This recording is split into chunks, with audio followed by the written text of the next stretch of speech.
دعوة سرازم مش ويجري مبوي وتير غيل قش غول قش تير دول همني حاجة وزن دلير مو دو بس براحت هو سيستم نسلو تحتي شتا كمباني يوقي كمباني جمسا دو وقتش نوقي عشان هنا وش ويجري مبوي عشان هي смотрю со религиозно говорят عشان разносторонне развитый свой план شو что му ну усо именно религиозно ассоциация. Ostja, šeit ir istorija, un ir ilgs, un ir hulks, un it hanti biex buk, un tā.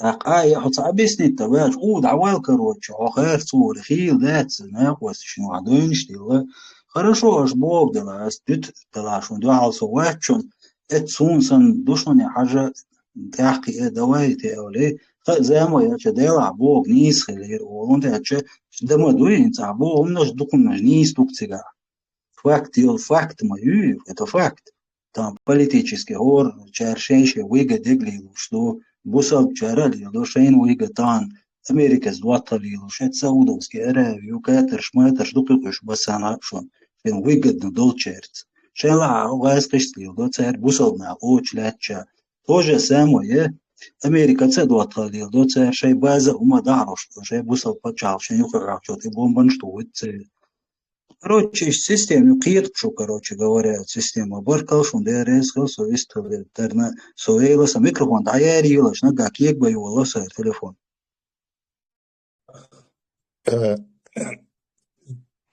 В общем-то, такой призыв маленький по поводу регламента, чтобы пытались где-то уложиться, как вы все призываете, в 5-минутный промежуток. В общем-то, по большому счету, чеченцы, как и все кавказцы, это гостеприимный народ, и в самый тяжелый, даже критический момент люди находили убежище и кровь у наших предков. В этом отношении очень показательно то, что в царские времена из вооруженных рядов воюющей с нами России периодически появлялись перебежчики, которые попадали под покровительство определенных семей. И не только находили защиту и кровь, но нередко оставались навсегда, став полноправными членами нашего общества и вели, в общем-то, полнокровную жизнь чеченца, типичного чеченца, обычную чеченскую жизнь.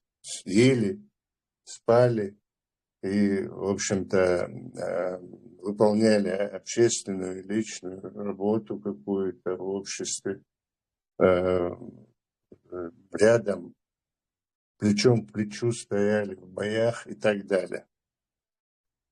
Более яркой иллюстрацией тотального благородства именно относительно беженцев вот был такой период нашего народа, и вот был такой период, сложившийся в 30-е годы с беженцами из Украины во время Голодомора.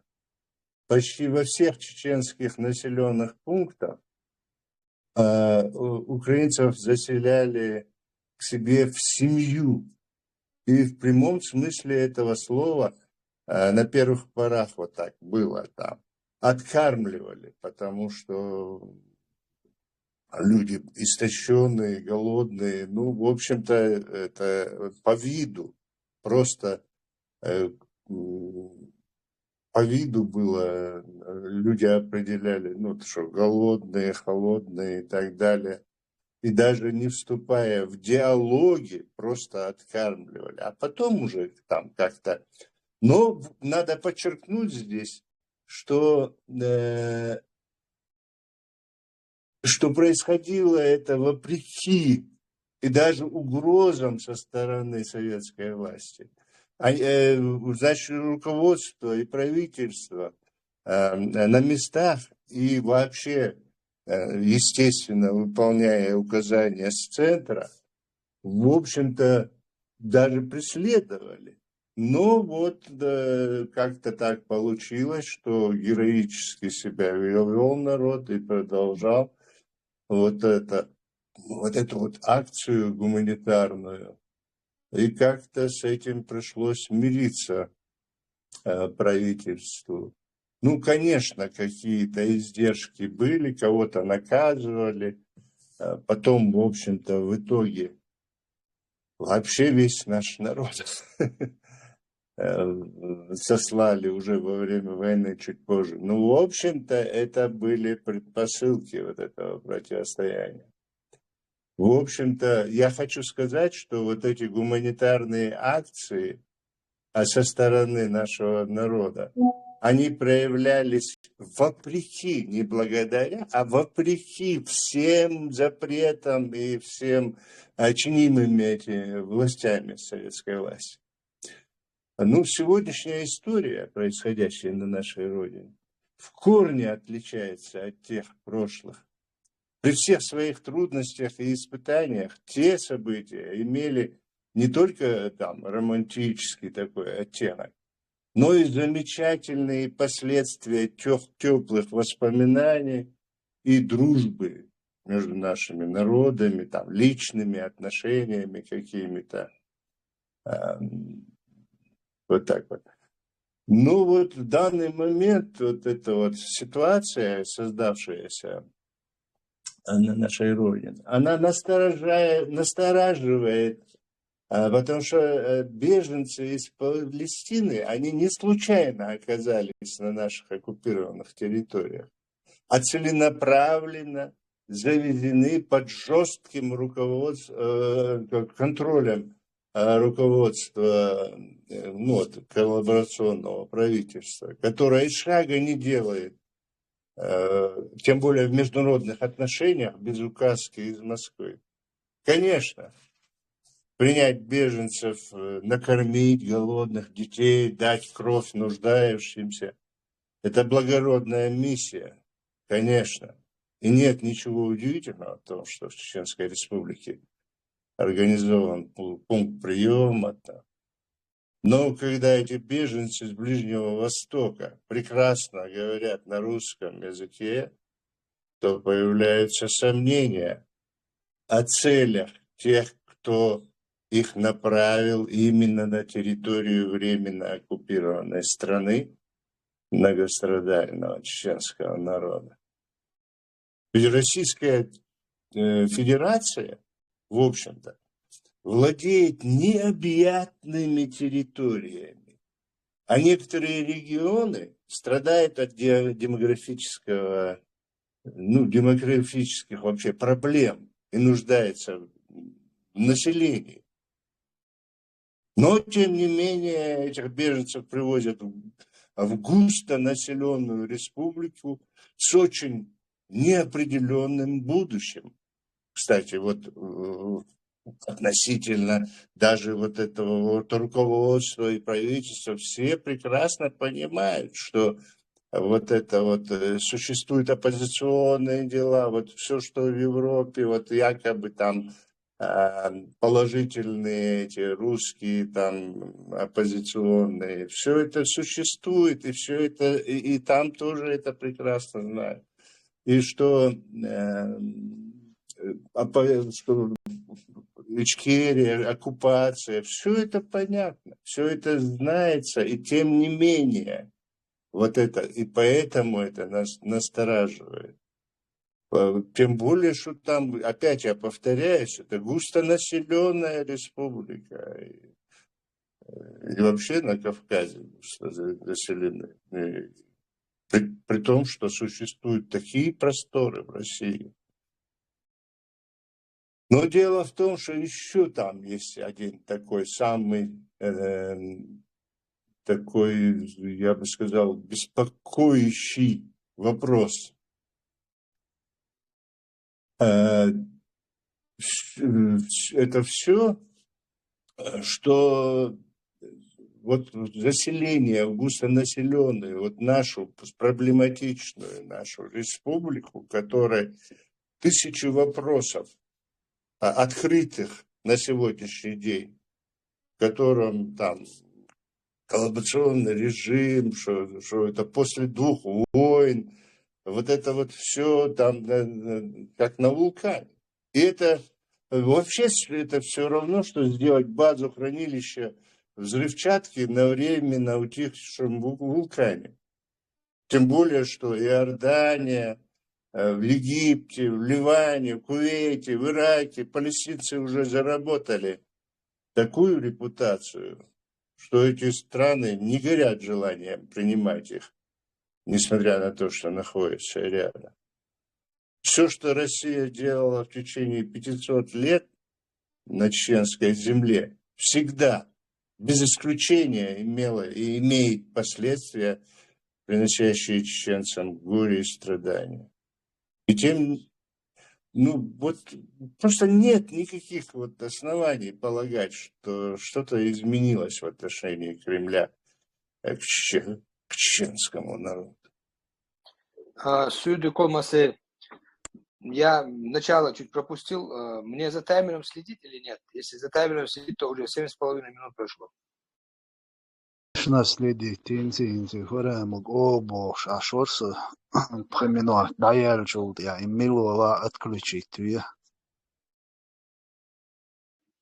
Отключаться, там, предложение до конца уличи, в конце буду встревать в разговор, если вы не против.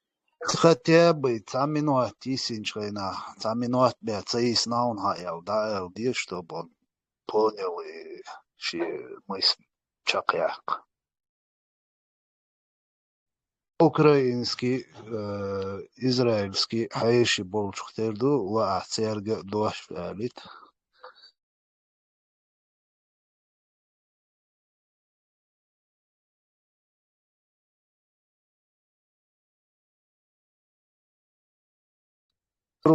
И Ибраим кучуа ватста цунметтен фараму цани дая шдик хидari да қасит майлар кучуа боли хайши буй церга шайн ва дуашоли чиш тема объясните сун ласқи муацага аритер сун хурдас дик хамелда. Хорошо тогда, постараемся импровизировать. Одессит, мы видим, вы гость с Украины, и в чате у вас какие-то вопросы возникали. Мы всегда рады гостям, и если у вас есть какие-то вопросы, вы можете их озвучить. Мы будем рады ответить на них. Нет, всем марша Вагил. Я хотел сказать, что интересно вас послушать. Я просто в чате написал, или кто-то может перевести, потому что хочется понять, о чем вы говорите. Интересно просто. И не понимаешь, о чем вы говорите. Вот и все. У нас некоторые ораторы очень хорошо по-чеченски говорят, и в смысле передают мысль по-чеченски. И когда она на родном языке, она очень хорошо сразу залетает прям до самого сердца. Поэтому переводить их, это очень сложная работа. Это Я все понимаю. Да? Я так в чате поэтому спросил, или кто-то может хоть в 2 словах написать. Просто я понимаю, что на родном языке легче объясниться. Вообще без претензий так. Просто интересно. Вы обсуждаете тему, или вы хотите, чтобы эти палестинские беженцы приехали к вам в Чечню? Вот мне интересно, хотите вы этого или не хотите. Как раз таки наоборот, тема сегодняшнего вечера, что этих беженцев начали привозить нам, а нам они не нужны. У нас своих проблем хватает. Вот это я и спросил, хотите вы этого или не хотите. Но я понял, что не хотите.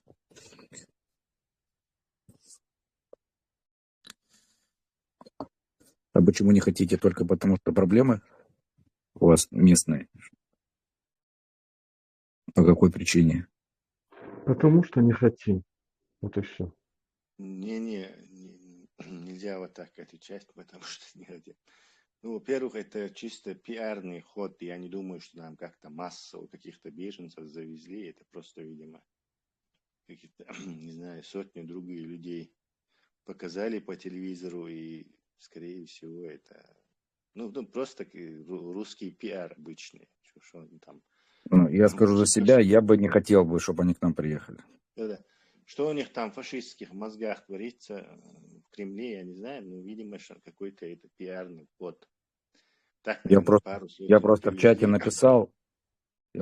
написал, что когда Россия убивала чеченцев, то их еще тогда непокойный Ясер Арафат прекрасно целовался с Ельциным, а потом с Путиным. И никто из них не искал в турбине самолета русского. Ну, это обычное дело, да.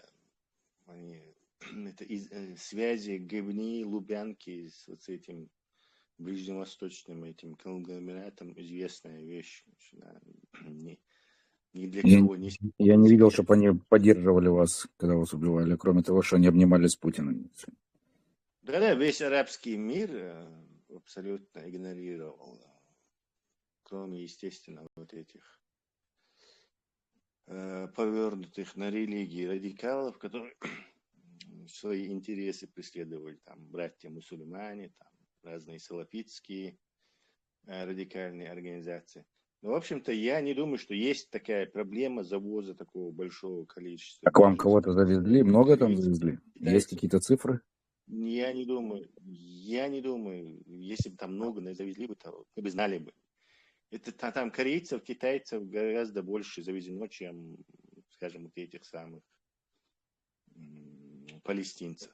Да и это вообще нонсенс. Там вокруг сколько арабских стран, где они могут на своем родном арабском языке сразу же интегрироваться, скажем так. А ехать куда-то в Русню, я вообще предполагаю, что этот завоз беженцев использовался, наверное, чтобы их через границу Финляндию куда-то вот закидывать их туда, беженские, но Финляндия закрыла границы, и они вот так извернулись, наверное, показали, вот в Чечню приехали. А на самом деле, скорее всего, завозили, чтобы их массово финнам подлянки делать и через границу переправлять и перегружать их, короче, как когда-то Да, 3 просто года был так назад он так Эрдоган. делал. Лукашенко делал так вместе с Да, Путиным. а до этого Эрдоган, короче, Европу шантажировал этими беженцами сирийскими. Проблема высосана из пальца, я хочу сказать. То есть нет никаких там массовых, по крайней мере, мы не наблюдаем пока каких-то массовых завозов палестинцев. Я думаю, их и не как бы технически даже это проблемно из Палестины кого-то завозить. А у вас Большое есть какая-то количество. программа для беженцев или нет? Не думаю, что там есть. Это вообще Русня, это такое место, которое управляется чисто вот бандитским мафиозным методом. Там вот этот Падишах сказал, то есть Путин сказал Падишаху, Падишах дальше передал, так, займитесь этим. И уже там на этом уровне чем-то занимается. Никакие там законы, там какие-то правила. Это для цивилизованных государств. А Русня, она вот так управляется через это, по понятиям зэковским, скажем, зоновским, чисто руснявым зоновским понятиям. Там Падишах сказал это, там его эти подручные подхватили и что-то там сделали. Вот точно так же, наверное, что-то там выделили из каких-то фондов, какие-то там эти силовые структуры, так называемые, что-то там их где-то устроили, может, там пару сюжетов сняли по телевизору и забыли о них. Короче. Вот что-то такое там, скорее всего, произошло. По крайней мере, я так думаю. Да, я общался с вашим Хусейн Исханов, очень милый, интеллигентный, уважаемый человек. И после общения с ним у многих тоже глаза открылись. То, что у вас происходило, совсем наоборот. Так что я вам желаю освобождения вашей территории, чтобы вы там жили счастливо и все вернулись на родину. Спасибо, Одессит, и я желаю победы Украине. Слава Украине! Героям всем слава. Я еще могу прокомментировать нашего императора, который сказал, что вот он предположил, скажем так, он сказал, что не говорился определенно. предположил, что Украина так сосисишь что типа Украина не выиграет, там Америка может ее кинуть, и Русня там добьет ее. Это никак невозможно в нашем случае. Просто технически Запад не может не поддерживать Украину. То есть частично, да, Запад может не поддерживать, там какие-то страны могут усталость проявлять, там, или, я не знаю, в результате работы путинских лоббистов, путинского огромного немеренного бабла, там каких-то коррупционных политиков избирать, и они тоже как будут палки в колеса вставлять. Но в целом Запад это как такая огромная, скажем так, такая машина такая, она не может никак Украину бросить, потому что слишком все завязано, перевязано и пронизано тысячами, миллиардами нитей, связей. То есть там, да, сейчас вот эти республиканцы шантажируют Байдена, вот либо ты закроешь границу и забор укрепишь, еще там это пулеметы, может, на вышке поставишь и не дашь больше латиносам перебираться в Америку, ужесточишь миграционные законодательство, либо помощи Украине, там, Израилю, там, еще кому-то, мы не будем это голосовать. То есть вот такой шантаж идет там только. И, не знаю, путинские, скажем так, шпионы это помогают там этот шантаж. Нет, Нет. я живу в Америке. Я живу в Америке 21 год. Это без Путина еще. Это здесь вот сколько я живу, столько у них между собой за бюджет, за все они друг друга шантажируют. Да, я поэтому что я сомневаюсь, что путинские там какие-то лоббисты это делают. В этом-то он и выставлял это дело, что как будто там Россия это в этом ключевую роль играет. Я тоже думаю, что это... Вот в Украине ссылаются на то, что Трамп сказал, что он там завершит там эту войну, там, например, уступок Путину территории Украины. Когда в 2016 году Трамп баллотировался, я там многим нашим ребятам в чате говорил, когда Трамп баллотировался в 2016 году, у них такой прайм-лист, они ездят по штатам, сами знаете, перед выборами, и собирают там людей и выступают там. Перед ним было два лидера, это тогда был Байден, была Хиллари Клинтон и Трамп. Вот я послушал Трампа, он в одном штате сказал одно, через там 2 недели он там в другом штате выступал, сказал абсолютно совершенно другое, наоборот. Я на него посмотрел в 2016 году, для меня он показался каким-то клоуном. Чисто он мне напоминал Жириновского, только американского. Вот там одно сказал, тут другое, чисто такой клоун. И Хиллари Клинтон, которая с арабами там, тоже была продана. Поэтому я не пошел вообще ни за кого голосовать. Но когда пришел Трамп, он сразу вот этот Северный поток обложил всеми санкциями, которые только можно было. Он не дал им достроить. Он опустил оружие Путина, это была нефть. Тогда была цена $120 на мировом рынке за баррель. Он ее опустил, российский Урал продавался вообще в ноль. И когда цена поднималась выше 50, он открыл трубу с Канады, то есть Америку затопил нефтью, то есть было все в достатке. Как только цена поднималась на мировом рынке выше $50 за баррель, тут же в Техасе открывались эти такие приватные там компании, которые обратно быстро добывали нефть, и цена падала. Как только она падала ниже $50, то эти компании сразу как грибы закрывались. Он не давал Путину заработать миллиарды долларов на месте, опустив его цену очень конкретно.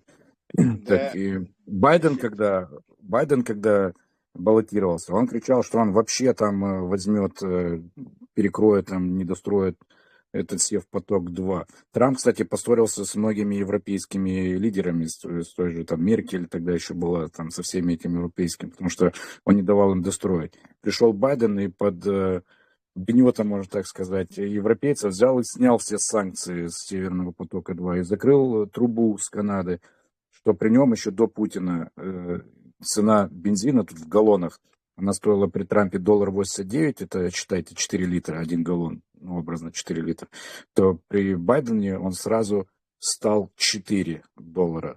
а потом еще Путин добавил, подорожал еще, но сейчас опять ушло на 3 с чем-то. Не в этом дело. Вот что просто когда люди говорят, что там Трамп, республиканцы плохие, я уверен, какой бы клоун этот Трамп не был, он себя показал как хороший президент. Он мне понравился, когда был президент. Я в 2020 году уже пошел за него, проголосовал лично. Я уверен даже на все 100%, что при Трампе вообще бы войны не было. Он и президент, и реально, который с яйцами, они вот эти демократы, которые не могут решить в туалете повесить трансгендерный туалет или такой туалет. Они вот такие вот вещи решают, и они без яиц. Они боятся дать Украине оружие, что какую-то там красную линию не перейти. Я уверен, что Трамп, чтобы он там не свистел, на деле он бы ввел бы американский флот в Черное море, перекрыл бы там сразу же с первого дня полетную всю зону, ни один бы русский самолет там бы не летал. Он бы доказал, короче, то, что он говорит одно, делает он другое. Он пошел против Китая, он пошел против всего, европейского этого цирка тоже в свое время. Да, слушай. Да, я тоже согласен, что Трамп там не является какой-то катастрофой, там, тем более США, я не думаю, управляется там, одним человеком в виде Трампа, там много разных, скорее всего, векторов силы, там, лоббистов, там, не знаю, deep state, как говорит вот этот Пиантковский. Я к чему это говорю, что вот, да, действительно, если мы же находимся в таком, скажем так, цейтноте, либо Трамп, либо опять-таки Байден, который опять-таки будет вот это по чуть-чуть выдавать эту помощь. Может, сейчас они выдадут побольше, не знаю, что там происходит, тебе виднее, ты там ближе. Вот я как раз ты в Америке живешь, что ты думаешь, вот действительно, реально много оружия даст Байден, пока он там президент, или все-таки опять то же самое будет продолжаться? Потому что вот если... Смотри, тут палка двух концов. Подожди, я закончу. Потому что если ты понаблюдаешь, что там поначалу было там миллиард, потом 900 миллионов, потом 500, потом по 400 каждый месяц миллионов, потом 200, сейчас 175. То есть явно видно, что вот эта кривая идет вниз. Смотри, что касается вооружений, то тут как бы палка двух концов. Многое не оговаривается, не публикуется, что вообще дают. Как Америка, так и другие, так и другие страны, какое вооружение дают. Вот, допустим, со Второй мировой войны не было ни одного такого крупного военного конфликта, где снаряды, те же из артиллерии так быстро израсходуются. Ни у кого не было на складах со Второй мировой войны столько вооружений, кто к этому готов не был вообще. Поэтому вот когда дали, допустим, тот же Хаймарс, там было объявлено, что в Америке на складах там 10 тысяч этих там ракет лежат. От того, что их Украине дадут 100 штук или там 1000, дадут им 100 штук, они стрельнут там 1000 раз. Дадут им 1000, они стрельнут 100 раз. Поэтому дают столько, сколько могут, как-то так. Половина, мы же не знаем, что они там дают. А насчет помощь какая-то вот на год выделяется из бюджета. Вот, и эта помощь, она вот так вот среди года помесячно вот так вот выделяется. Сейчас она уже заканчивается. Поэтому там 200 миллионов или миллиард, или 175 миллионов, она не так считается. Вот сейчас они хотят получить пакет на 60 миллиардов. Эти 60 миллиардов могут, когда выделят, там дадут 170 тысяч, потом там могут дать, 170 тысяч, 170 миллионов, могут дать там 1 миллиард. Из этого бюджета будет выделяться. Они должны все поставить. Вот было в мае месяце, в прошлом году, тот же, если вы помните, как это звали, украинский этот блогер Жданов, вот Олег Жданов, когда они подписали в Америке ленд-лиз, то он говорил в своем стриме, он говорил о том, что вот нам выделяли помощь, А теперь мы вот на эти 40 миллиардов ленд-лиза будем типа как в меню выбирать, что мы хотим. Но это так не работало. Этот ленд-лиз, он был сделан в качестве того, если вот две партии друг друга будут шантажировать, ленд-лиз это был как запасной вариант, как страховка. На самом деле, ленд-лиз так и не заработал. Он бы заработал в том случае, если бы какая-то из партий отказалась бы вон те 40 миллиардов, там, к примеру, какой-то помощи, выделить помощь Украине. Вот тогда в том случае заработал бы ленд-лиз. Он так и не заработал. Так вот, он рассказывал, этот Жданов, что теперь они как в меню будут тут выбирать вооружение там США. На самом деле, я потом, ну, я его слушал, я думал, что он бывший там военный, что у него какие-то, ну, инсайдерская информация у него, а не просто он интернет и новости читает на камеру. Но оказалось, что он так и делал, просто читал новости и никогда их сам не проверял. Я зашел на На тот момент, американский, я на зашел тот на момент американский все government, великие. да, я зашел тогда на Если американский government сайт и проверил, куда эти деньги, на что они выделяются. Оказывается, из 40 с чем-то миллиардов только было 4 миллиарда с чем-то на вооружение. 9 миллиардов пошли на заводы в США, пополнить запасы, те, которые они выделили Украине.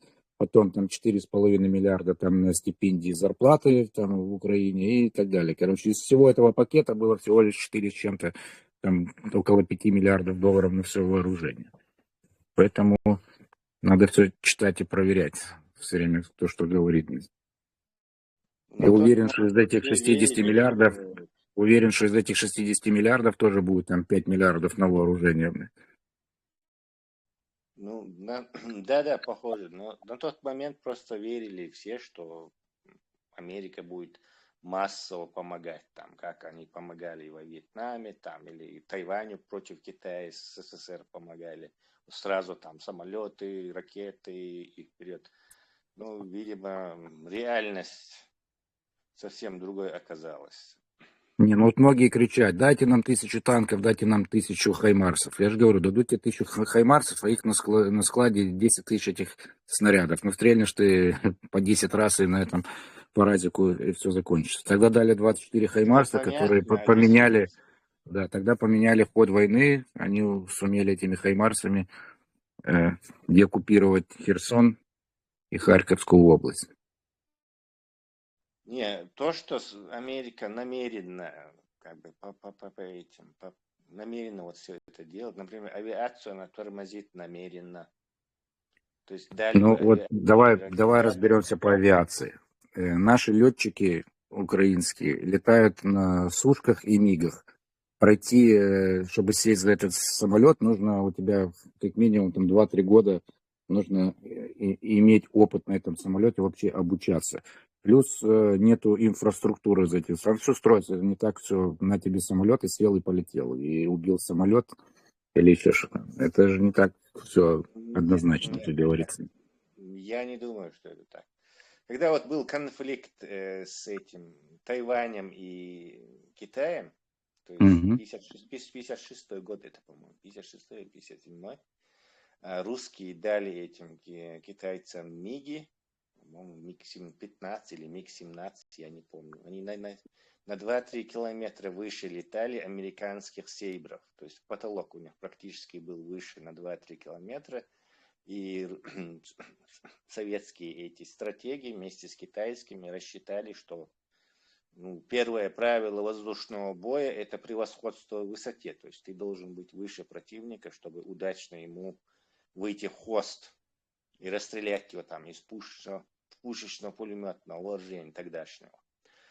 А американцы, вот ты говоришь, что они так быстро не могут, но они сразу же, вот на тот момент только что в Америке появилась вот эта ракета самонаведения по тепловому этому следу двигателя.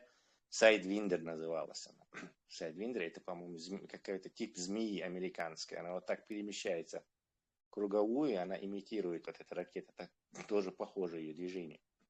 Так вот, они впервые вот использовали только что самое современное, секретное американское ракетное вооружение. Тут же было на тайваньские сейбры прикреплено и с короткие инструкции пилотов.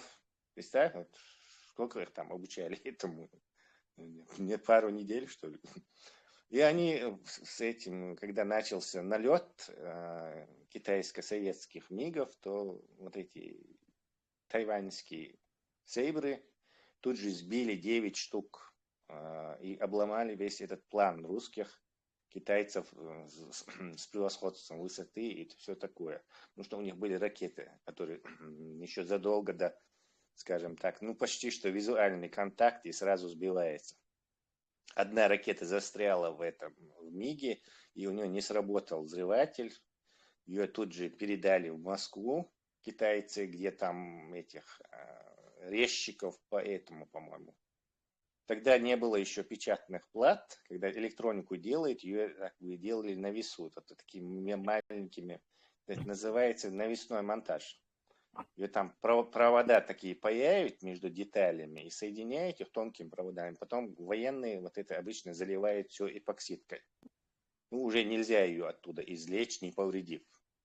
Вот они, московские вот эти инженеры, они пригласили вот этих резчиков костей, вот этих мамонтовых или бивни вот этого, моржа, резчики костей есть из Чукотки.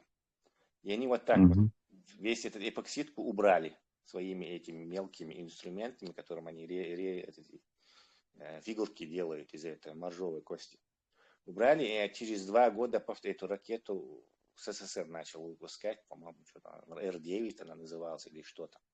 Я это к чему говорю? Короче, американцы, когда хотят, там не надо никаких 2 года, ни полгода. Короче. Вообще опытного летчика пересадить на самолет. Обычно в Америке, по-моему, гражданские летчики переучиваются, там, например, я не знаю, с Боинга на Airbus чисто на симуляторе. То есть 1-2 месяца на симуляторе, все, ты полетел на Airbus с Боинга. А военному летчику, опытному, чтобы там переучиться, это, ну, я не думаю, это месяцы всего лишь. Им давно уже всех переучили бы и давно уже всю русню забомбили бы. Американцы этого просто не хотят. Смотри, я не эксперт, я не могу сказать, что ты не прав или что я прав. Может, и не хотят давать, а может, и по тем причинам, что я сказал. Я не претендую на мнение эксперта. Все, что я говорю, это чисто мое мнение. Да, Тайвань маленький остров там, небольшой, маленький, а тут огромная Украина. Там есть где спрятать авиацию, есть инфраструктура, есть квалифицированные кадры. Вообще, или возьми вот эти шведские гриппины. Они специально сделаны, чтобы они на дорогах общего пользования использоваться. Просто на дорогах общего пользования использоваться. Специально вот так сделаны. Аэродромы не нужны.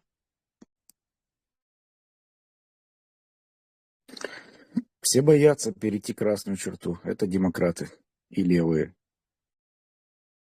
Ну да, из-за этого и исходим, что американцы поэтому специально это делают, как бы по чуть-чуть. И конфликт продлевается, русня все больше окапывается, приспосабливается, несмотря на чудовищный бардак. Даже их бардачный вот этот механизм уже начинает работать. Ну, правда, я не знаю, насколько они... Предел прочности, по-моему, у них уже есть. Это не Советский Союз, то есть здесь совсем другая ситуация. Мне кажется, они уже на своем пределе. То есть все-таки терять по 1000, почти что 1000 там, или хотя бы 500 человек в день, но не могут они себе это позволить. Ни экономически, ни политически, никак, даже будучи диктатурой. Множество диктатур в результате войн разваливается. И Русня, я думаю, не исключение. Как вы отнеслись к тому, что Путин идет на выборы? Смешной вопрос. Для вас это был сюрприз? Объявили бы его императором всея Руси, и все. Мне кажется, они еще какими-то имитациями занимаются. Ну, наверное, как в этой... Северная Корея же называется, по-моему, Корейская Народно-Демократическая Республика. Это издевательство называть это Демократической Республикой. То же самое, просто чисто формально. Но вот что я вижу со стороны, опять же, Путин для меня это президент без яиц. Он на все и на всех хочет скинуть ответственность. Если вы вспомните не в начале февраля, там 22 февраля, когда он устроил этот Совет Безопасности, он же мог объявить там в Украине там войну и там, и так далее. И всё. Он собрал весь этот цирк, на котором уже было все подрешено, что это там, как его, Нарышкин стоял там, заикался, и это вот, помните, что все планы выдал. Для чего он это все собрал, это и показали это всему по телевидению. Что это не он, что это не Путин, а это вот что так решил там кто-то там, а не Путин. И то же самое сейчас. То же самое сейчас на выборы, что это не он идет на выборы, а что его попросила какая-то там главный доктор там какой-то всея Руси и еще какой-то там Жога, какой-то ДНРовский боец, что это его попросили, чтобы он пошел на выборы и устроили вот эту клоунаду очередную. Ответственность он на все перекладывает. На всех. Между прочим, это некоторый позитивный, этот, скажем так, сигнал в этом деле. Это означает, что Путин для такой супер мировой войны трусоват. То есть он вот эти красные линии, это скорее всего видимость. Если его выкинуть с Украины, никакой там, не знаю, мировой войны он не устроит. Да и технически, мне кажется, в странах НАТО и даже у китайцев наверняка уже там и военные учения, и компьютерные симуляции, и все, что можно на этот план уже давно составлено, давно отыграно, наверное, уже на искусственном интеллекте, да, несколько раз уже, не знаю, 1000 раз уже прокручено, как, что в случае, если сумасшедший Путин начнет ядерную войну, как можно, человечество может отделаться наименьшим, скажем так, Ущербом. да, ущербом. И это вполне возможно. То есть Путин не может там всю землю уничтожить, или половину уничтожить, или даже 20% уничтожить. Технически американцы могут все подводные лодки потопить, всю авиацию уничтожить, множество, этих ракет, я не думаю, что их будет так, но шахтного базированные ракеты они также могут уничтожить. То есть их не устраивает, даже если 2-3, 10 их вообще не устраивает. Но даже если 2-3 ядерные ракеты... Вы же вот все, большинство из вас, которые тут находятся, вы же все живете, кто-то в Европе, кто-то еще там, за границей. Вы же уже понимаете их менталитет. Никто не захочет играть в русскую рулетку. Пройдет одна ракета от них или не пройдет. Поэтому все эти красные линии, все боятся что-то давать. Потому что у них другой менталитет. Абсолютно. На Западе. Да, поэтому надо на эти страны, на балтийские страны, на Польшу, на Финляндию, на страны, которые понимают, на Британию, которые понимают, что к чему, и не церемонятся. Америка на подхвате в данном случае, я ее рассматриваю как чисто на подхвате. Если бы не Британия, не Польша, не Словакия, не балтийские страны, то положение было бы намного-много хуже. Конечно. Мы слишком много на эту тему говорим, и давай дадим возможность другим участникам выступить. Короче, я замолкаю. Ведущий. Я тоже. Давайте вернемся к теме, по которой объявлено было. Палестинские беженцы.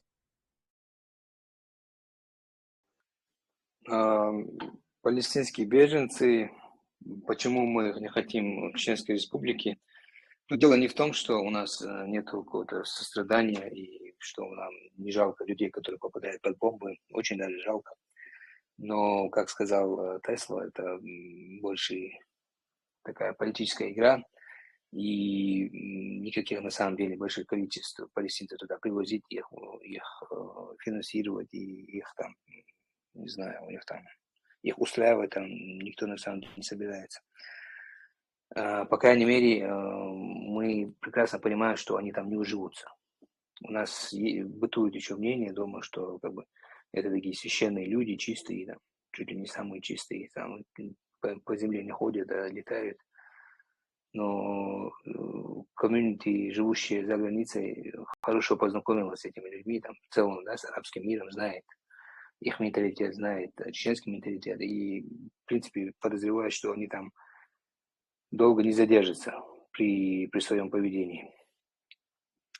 А так эта тема немного уходит в, скажем так, религиозную тематику, именно в политислам, через который нами манипулируют, да, на который мы снова и снова грабли, на который мы снова и снова попадаемся. Еще есть такие старые записи со времен этих кавказских войн, когда точно так же на эти религиозные грабли наступали наши соотечественники и через них позволяли себя делить, дробить и там с собой управлять. И да, поэтому у нас есть в целом есть такое предвзятое отношение ко всему этому привозу туда палестинцев, привозу туда арабов и вообще целой арабизации Кавказа, потому что мы как раз-таки боремся против всего этого.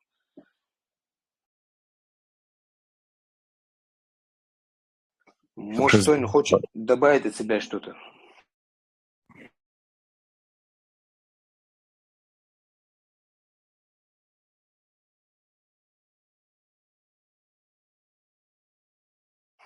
Я смотрю, сегодня все скромные. Надо какую-то, как сказать, какую-то тему, какое-то высказывание сделать, чтобы зажечь. И потом уже сложно будет людей тут остановить. Кто сделал это 7 октября с палестинцами? Кому это было выгодно?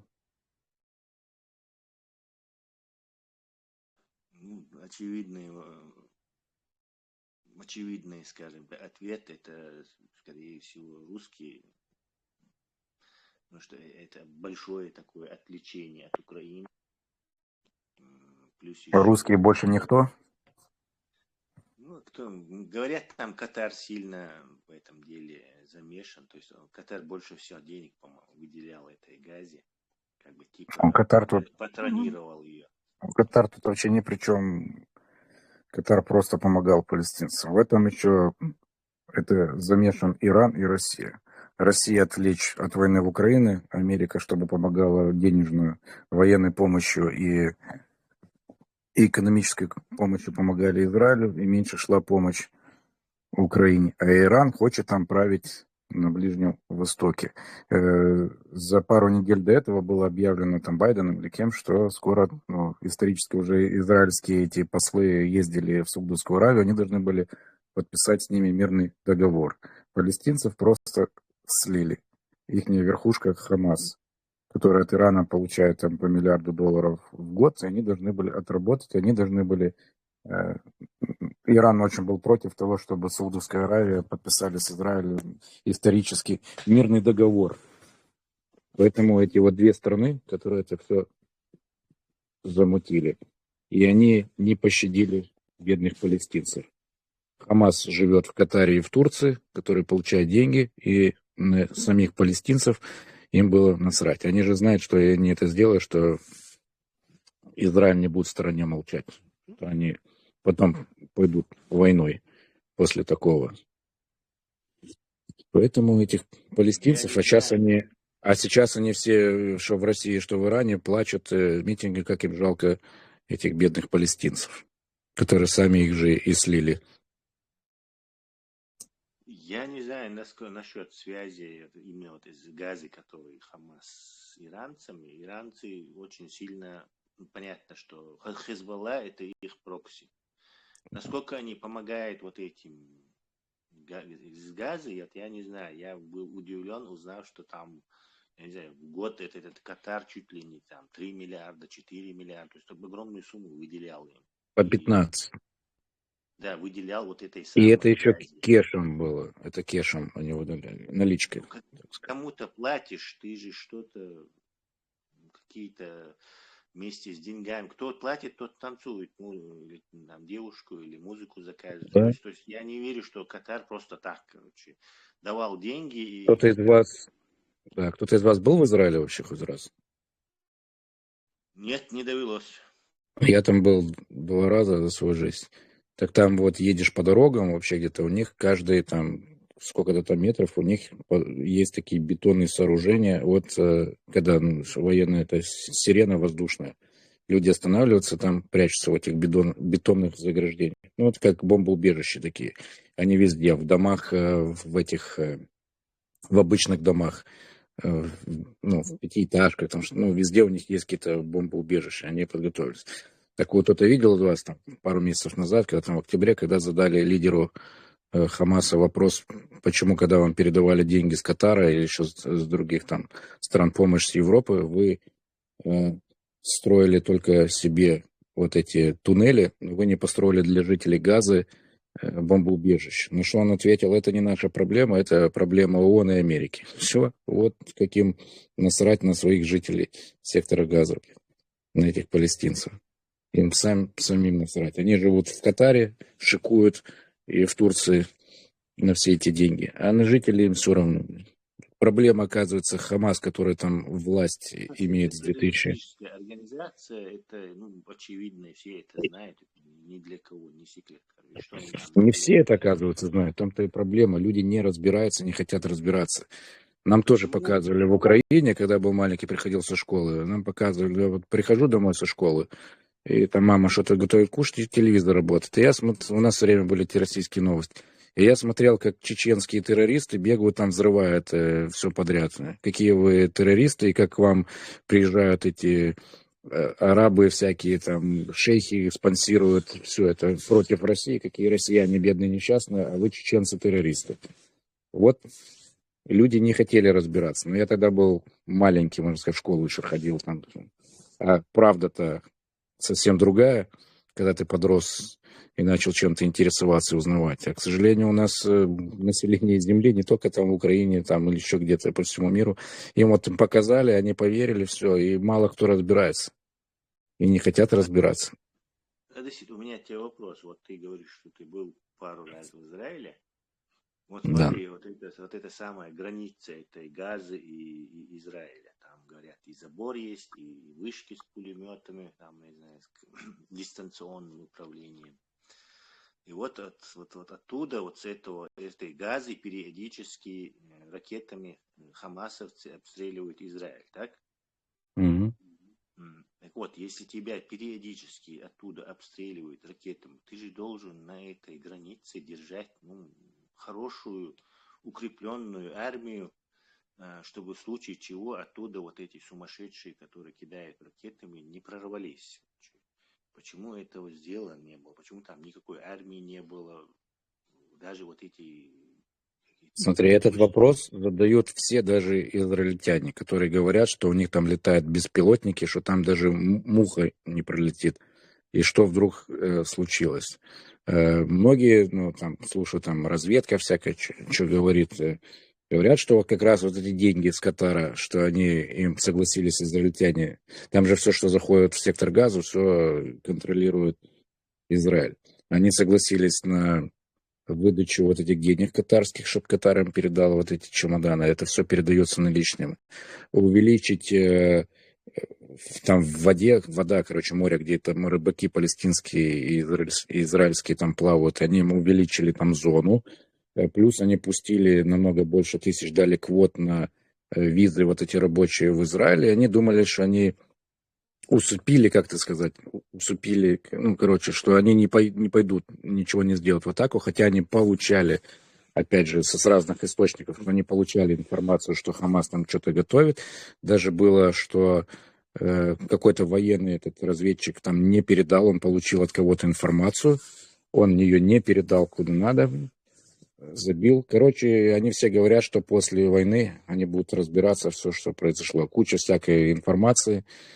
Я же говорю, одни говорят, что там птицы, муха не пролетит, что все под контролем камеры, а тут все отключили как-то, короче, много вопросов у них самих же, израильтян, к своей власти. Что произошло на самом деле? А не может быть так, что вот как когда-то Русня также поступила, вот им вот интересно было, что радикальные чеченцы, там, которые связаны там, с какими-то ближневосточными группировками, какими-то радикальными салафитскими убеждениями, там, так называемые ваххабиты, чтобы они выиграли То есть они чтобы больше хаоса, бардака устраивали у нас, чтобы они на соседний Дагестан походы устраивали.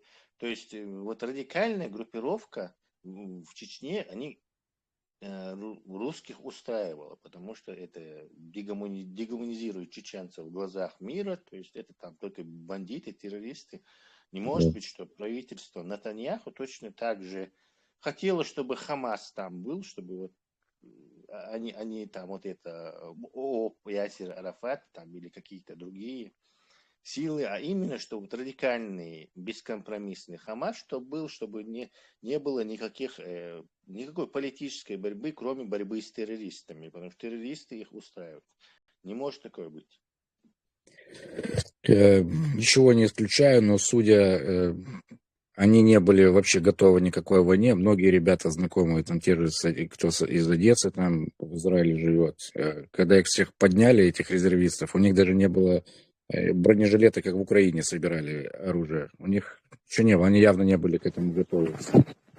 Действительно, я бы ответил на ваш вопрос и подвел бы снова к нашей теме, которую мы сегодня вообще, которую мы начали и которую сегодня основно собираюсь обсуждать. Дело вот в чем. На Ближнем Востоке все вот эти радикальные группы, все вот эти секты, они раскручены, заложены изначально Советским Союзом. Это их рычаги давления на Запад, на Америку. Да? Это Да. об этом есть и документальные, и записи есть, и об этом есть написаны книги агентов, которые пришли. Я все это знаю. Да, вот чтобы вот эту сейчас нить провести, палестинцы привозятся на Кавказ, как чуть ли не братья кавказцев, чуть ли одна идеология, один мир, понимаете? Это продолжение той риторики, которую они начали для дискредитации нашей государственности. Они в 90-х, после того, как Первую войну проиграли, очень четко подготовились, и уже к началу Второй войны заранее создав у нас очаги и заслав группу туда, и создав такие террористические организации, которые назывались джамаатами, начали полную дискредитацию нас на Западе. Создали нам, вот как вы до этого говорили тоже, что вот вам по телевизору рассказывали, что вот там бегают террористы, там все такое, радикалы и третье, четвертое.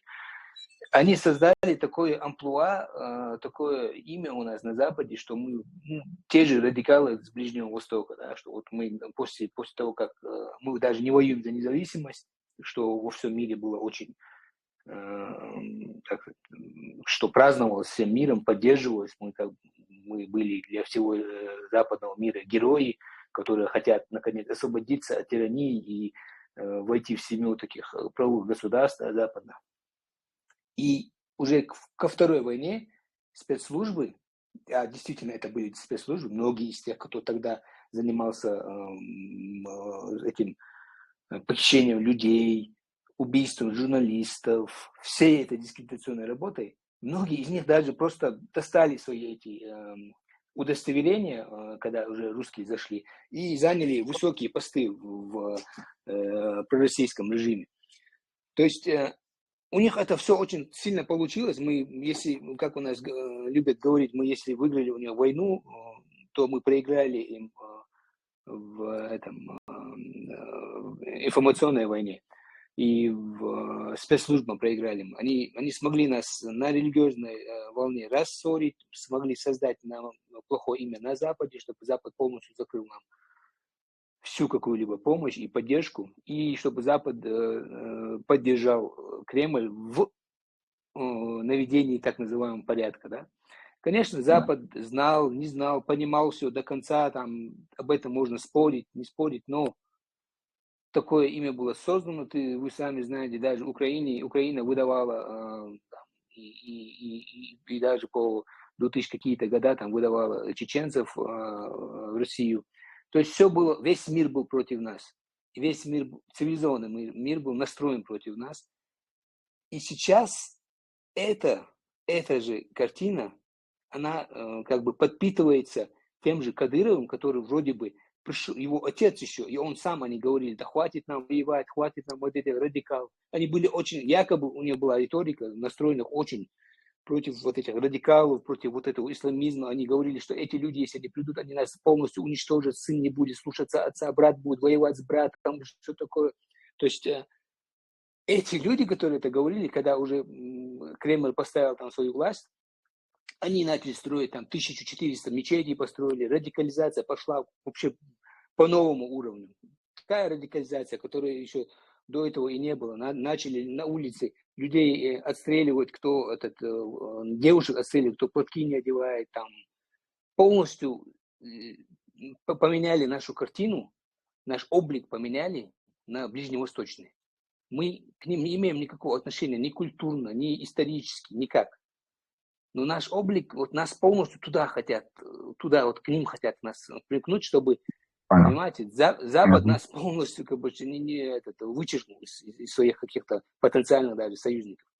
И вот это привоз вот этих палестинских беженцев, все это, вот это якобы план в 2035 году создать у нас центр арабский какой-то там, короче, арабский как-то связной и переходной плато в России, там что-то как я не помню эту риторику, ну, хотят у нас за арабские как бы деньги, как бы такой остров арабский создать, да, в Чечне. Я не знаю, на самом деле это такой план, или это сейчас просто чеченцев наивно так обманывают, якобы им бросают как бы такую возможность, что вот мы вот так у вас остроимся, как в Дубае. Вот сейчас вот это как бы идет дальше работа по нашей арабизации. Когда просто многие наивно думают, что Кремлю невыгодно, чтобы мы были мусульманами, или чтобы мы были сильно верующими мусульманами. На самом деле именно этого Кремль и хочет.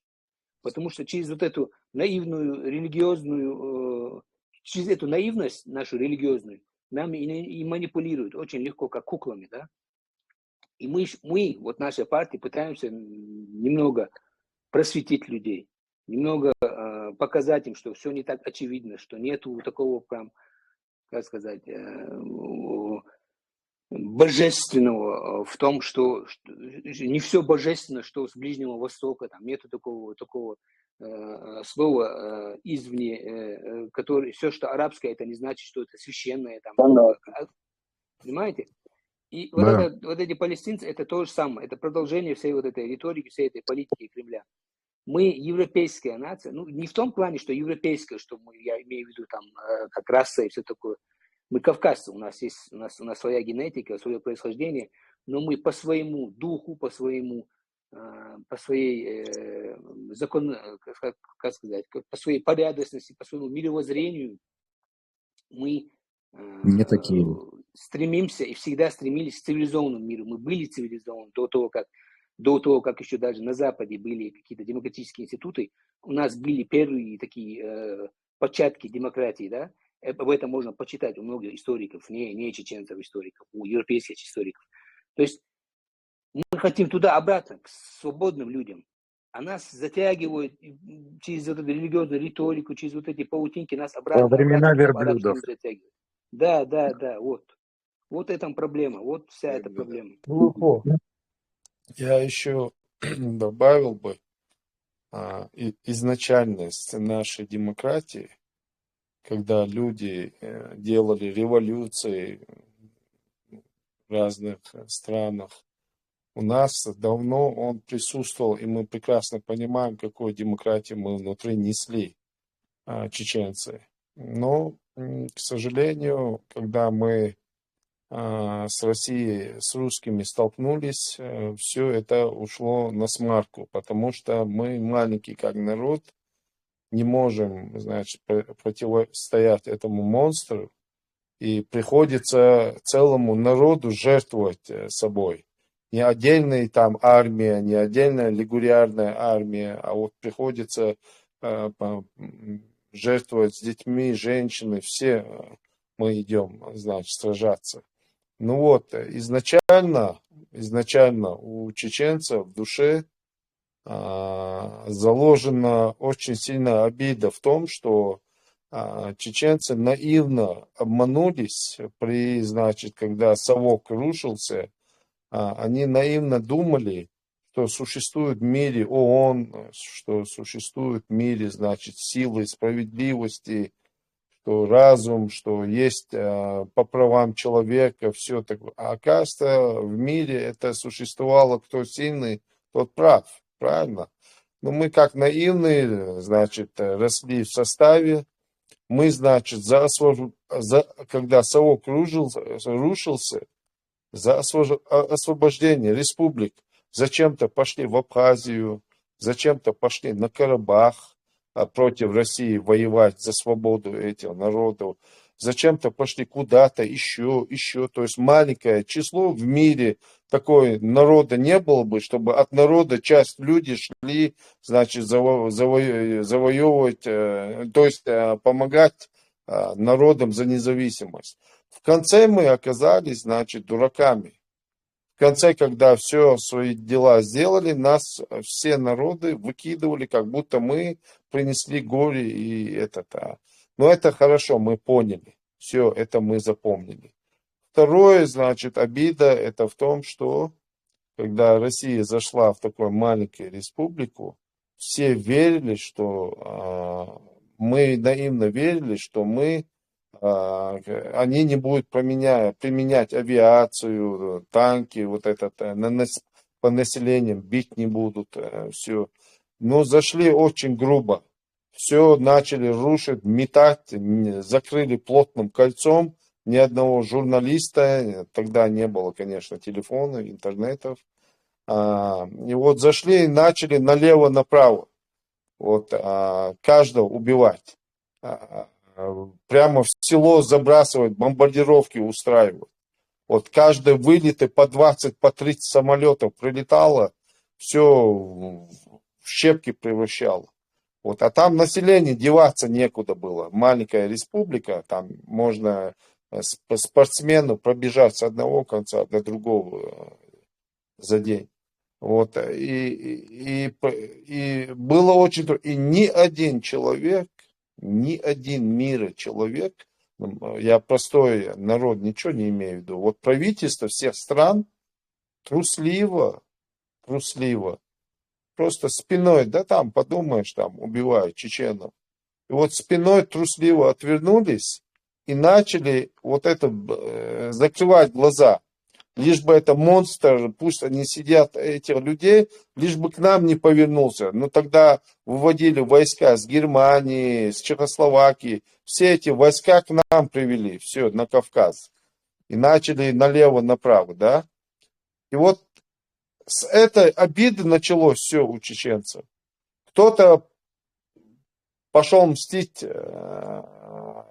по каждой группировке, кто-то в джаматы пошел. Народ, в общем, разделился, по-своему начал.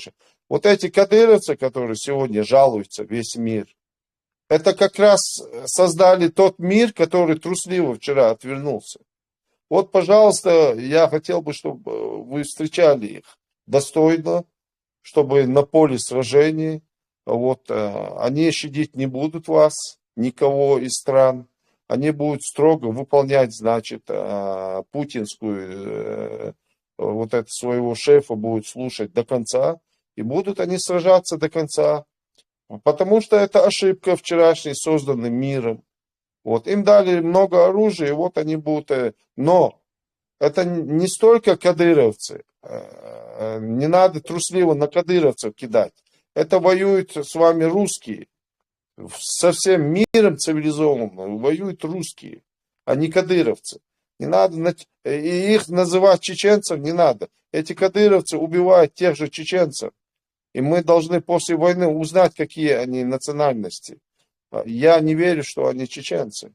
Надо их через государственные структуры узнавать, кто они такие. Вот. Сегодня они нам...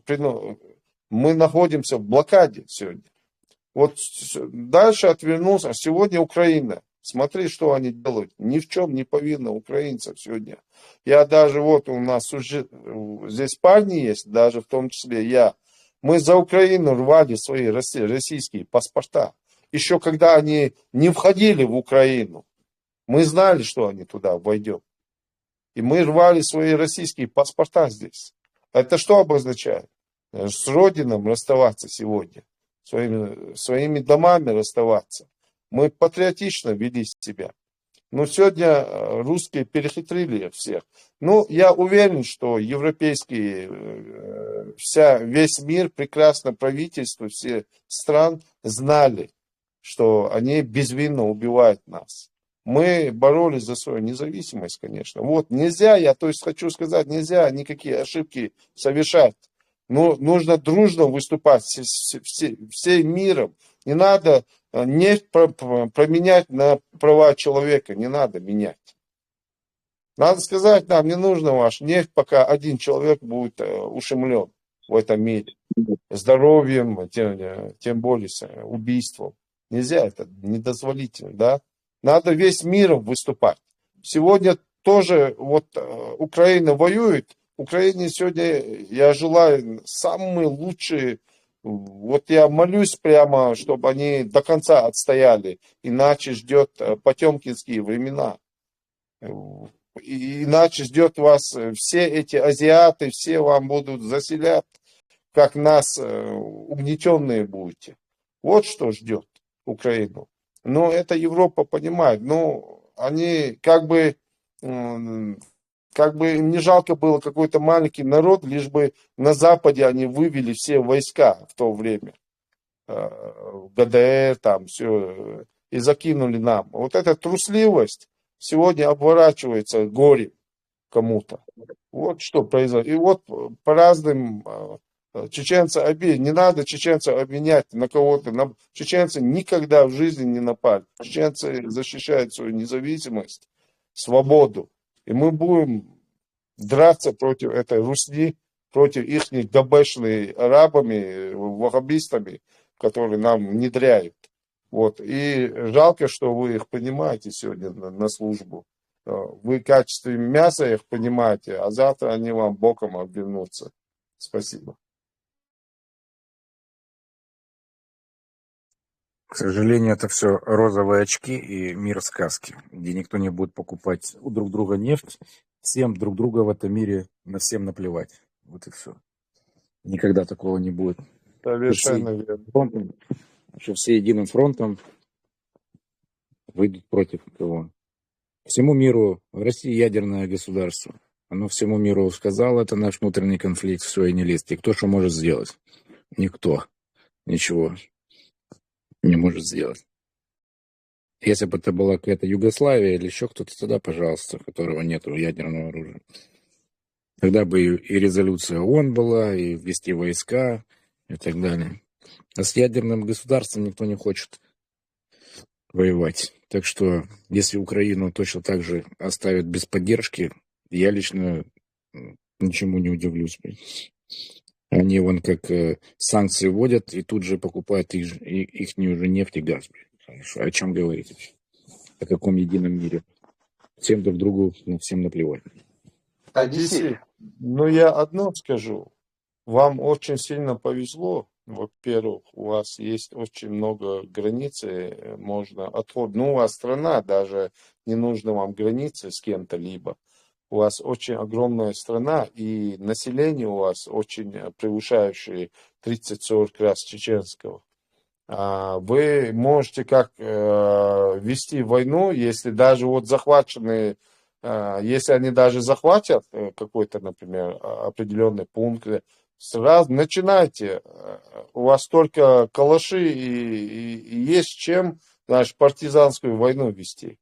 Вы поверьте, если у нас была бы такая территория, мы до сих пор им дышать не давали бы. Просто нас зажали со всех сторон, даже соседи, предатели по Кавказу оказались, труслятина.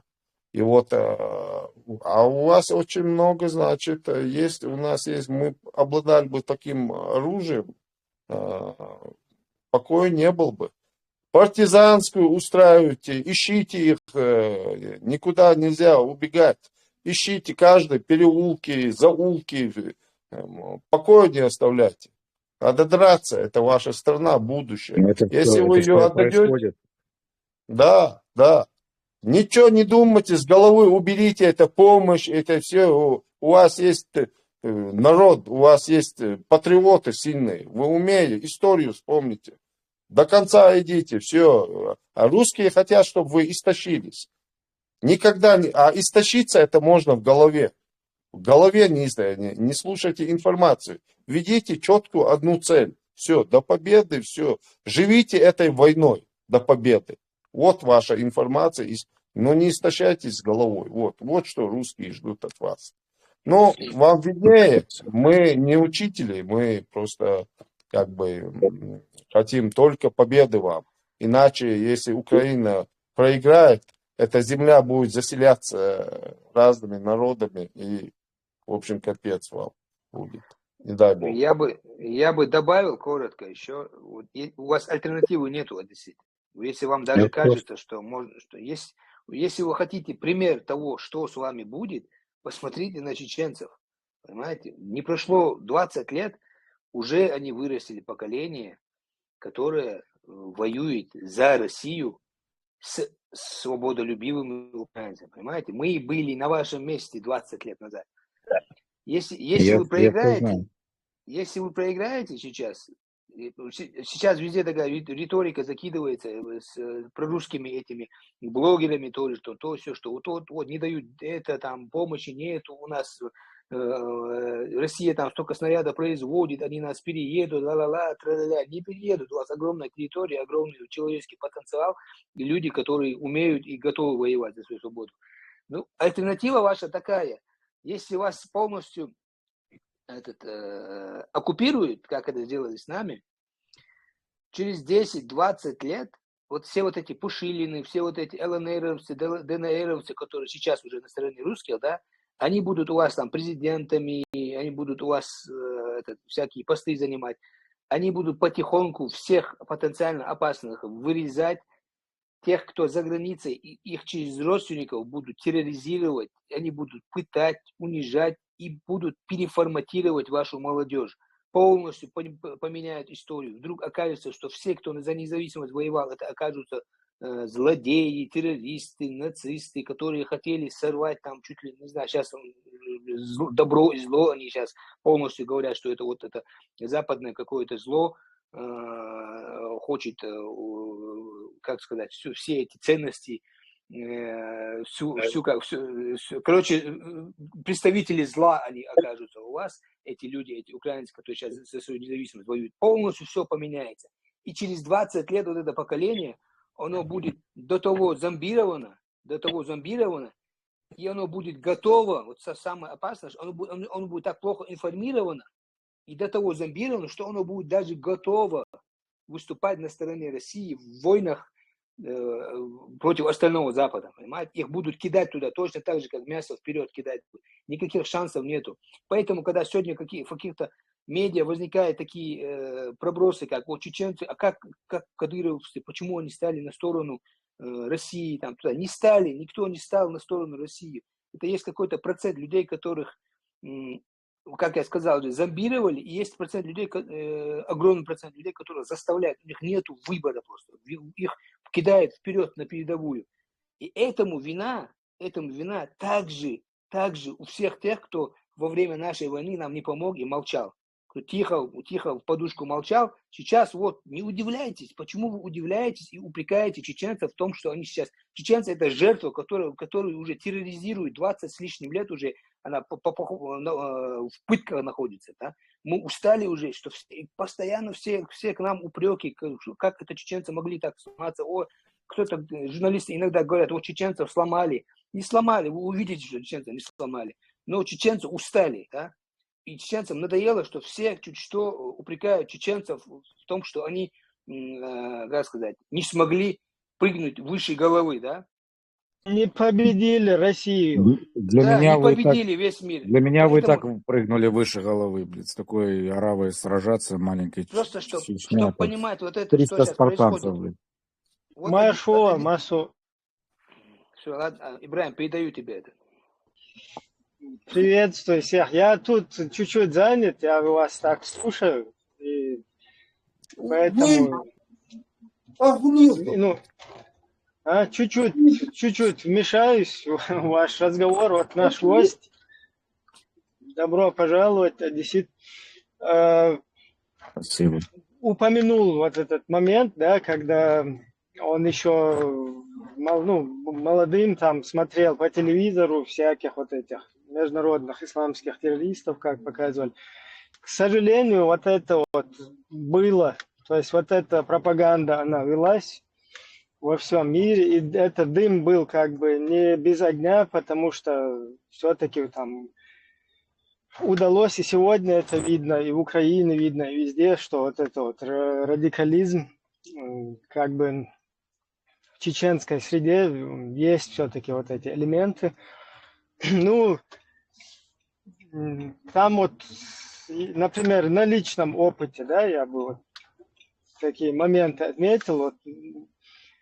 Сначала я хотел бы сказать, а Невзорове вот такой подлец есть, не все еще не покаявшийся за то, что он подстрекал, настраивал вот эту вот русскую армию мародеров, убийц, алкашей, там всяких зэков и так далее.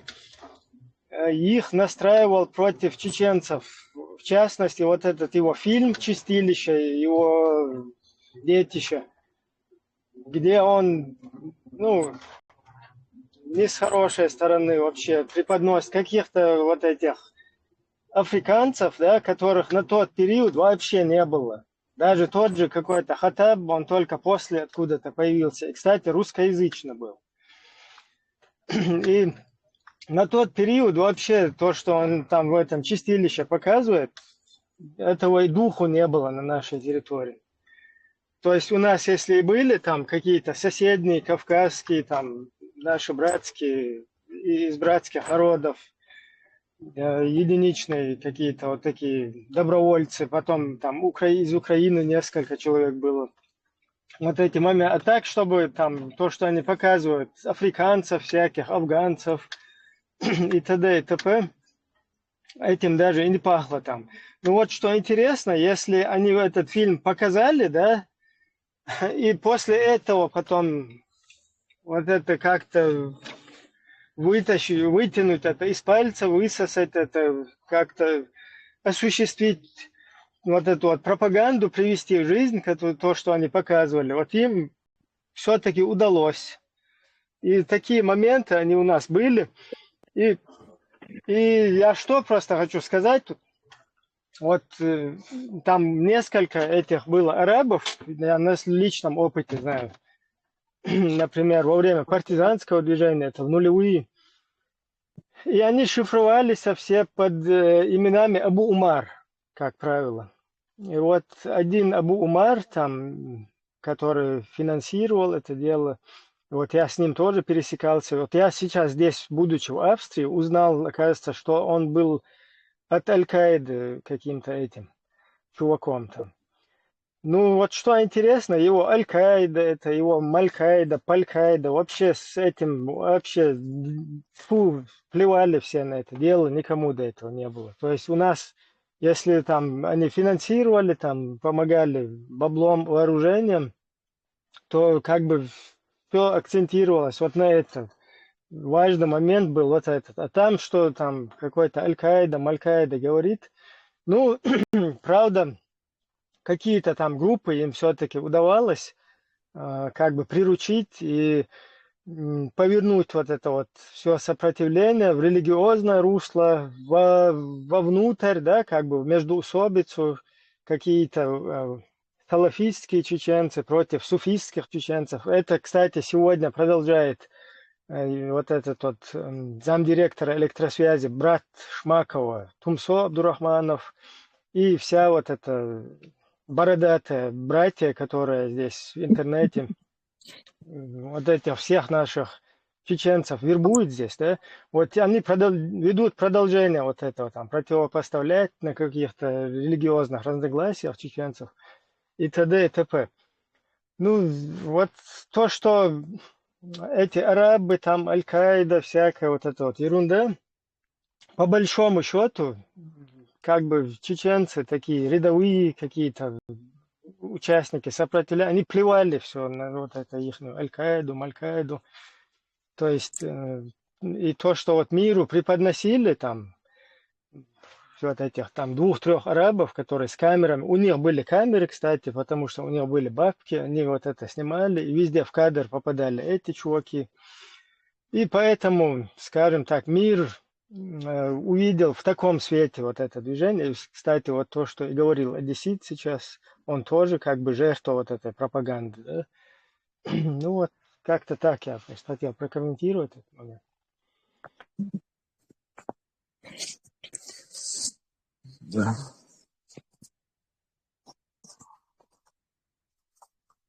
Такое, я просто к чему это, я извиняюсь, я просто к чему это, вот мы обвинять весь цивилизованный мир, да, вина мира тоже есть, потому что нас один на один с этим монстром оставили, да, им удалось и нас и радикализировать, и когда нас все мочат, и потом какие-то ублюдки говорят, вот это все неверные, они ополчились против мусульман, и когда там людей передают из других стран каких-то, да, и содействуют, сотрудничают, там даже Грузия содействовала, там Азербайджан где-то содействовал, сотрудничал, потом вот эти европейские страны, и Украина тоже такие моменты были, когда русским нас передавали. И вот на таком фоне, вот если сейчас украинцу залезть в чеченскую шкуру, ну, просто на себе вот украинцу можно представить, да, в момент, когда на них напали русские, там их уничтожают, там мирное население, все подряд вот это происходит. И когда мир, если вдруг будет их обвинять, да, типа вот бандиты, террористы, там, и т.д. и т.п., и какие-то пропагандисты, если бы ходили бы, и там распространяли бы пропаганду какую-то во имя Отца и Сына, вот этот весь какой-то мир там католиков или еще кого-то, он полностью ополчился против нас, нам нужно там за Христа погибать, там 5-е, 10-е, ну, в такой ситуации, когда тебя вроде никто, вот это все, что с тобой, геноцид, все, что происходит, и еще тебя виновным считают, это все-таки срабатывает, что вот эта пропаганда, да, как будто бы весь внешний вот этот мир против тебя ополчился. И точно так же в ту сторону это надо, как бы тоже вот этот момент, его тоже надо учитывать. Вот нашим соотечественникам, я хочу сказать, которые тоже должны знать, что внаружи, да, во внешний мир русские пропагандировали точно так же, что мы там какие-то террористы, исламисты, и это кое-кто подтверждал, сейчас это тоже подтверждают, там, начиная там с Доки Умарова, начиная там сегодня куча, короче, людей в той же Украине есть, которые вот это вот радикализм международный русский, как он есть, назову его исламский терроризм, его как бы подтверждают вот это, да, на деле. Поэтому как бы полностью винить внешний вот этот вот мир, да, который наблюдал все это время, как бы со стороны смотрел на происходящее, ну, такое себе это. И там есть, как бы, да, действительно, места, где можно обвинить и также нашу внутреннюю вот эту вот среду за то, что мы поддались вот на этот радикализм, подсели, на вот это вот русский международный исламский терроризм, тоже как бы стали подопытными или дали на себе вот это вот осуществить вот это дело. Я извиняюсь, А что вы могли сделать? слишком... Вы так прыгнули выше головы. Столько лет воевать, маленькая Чечня воевала с таким монстром. Что еще можно было сделать больше?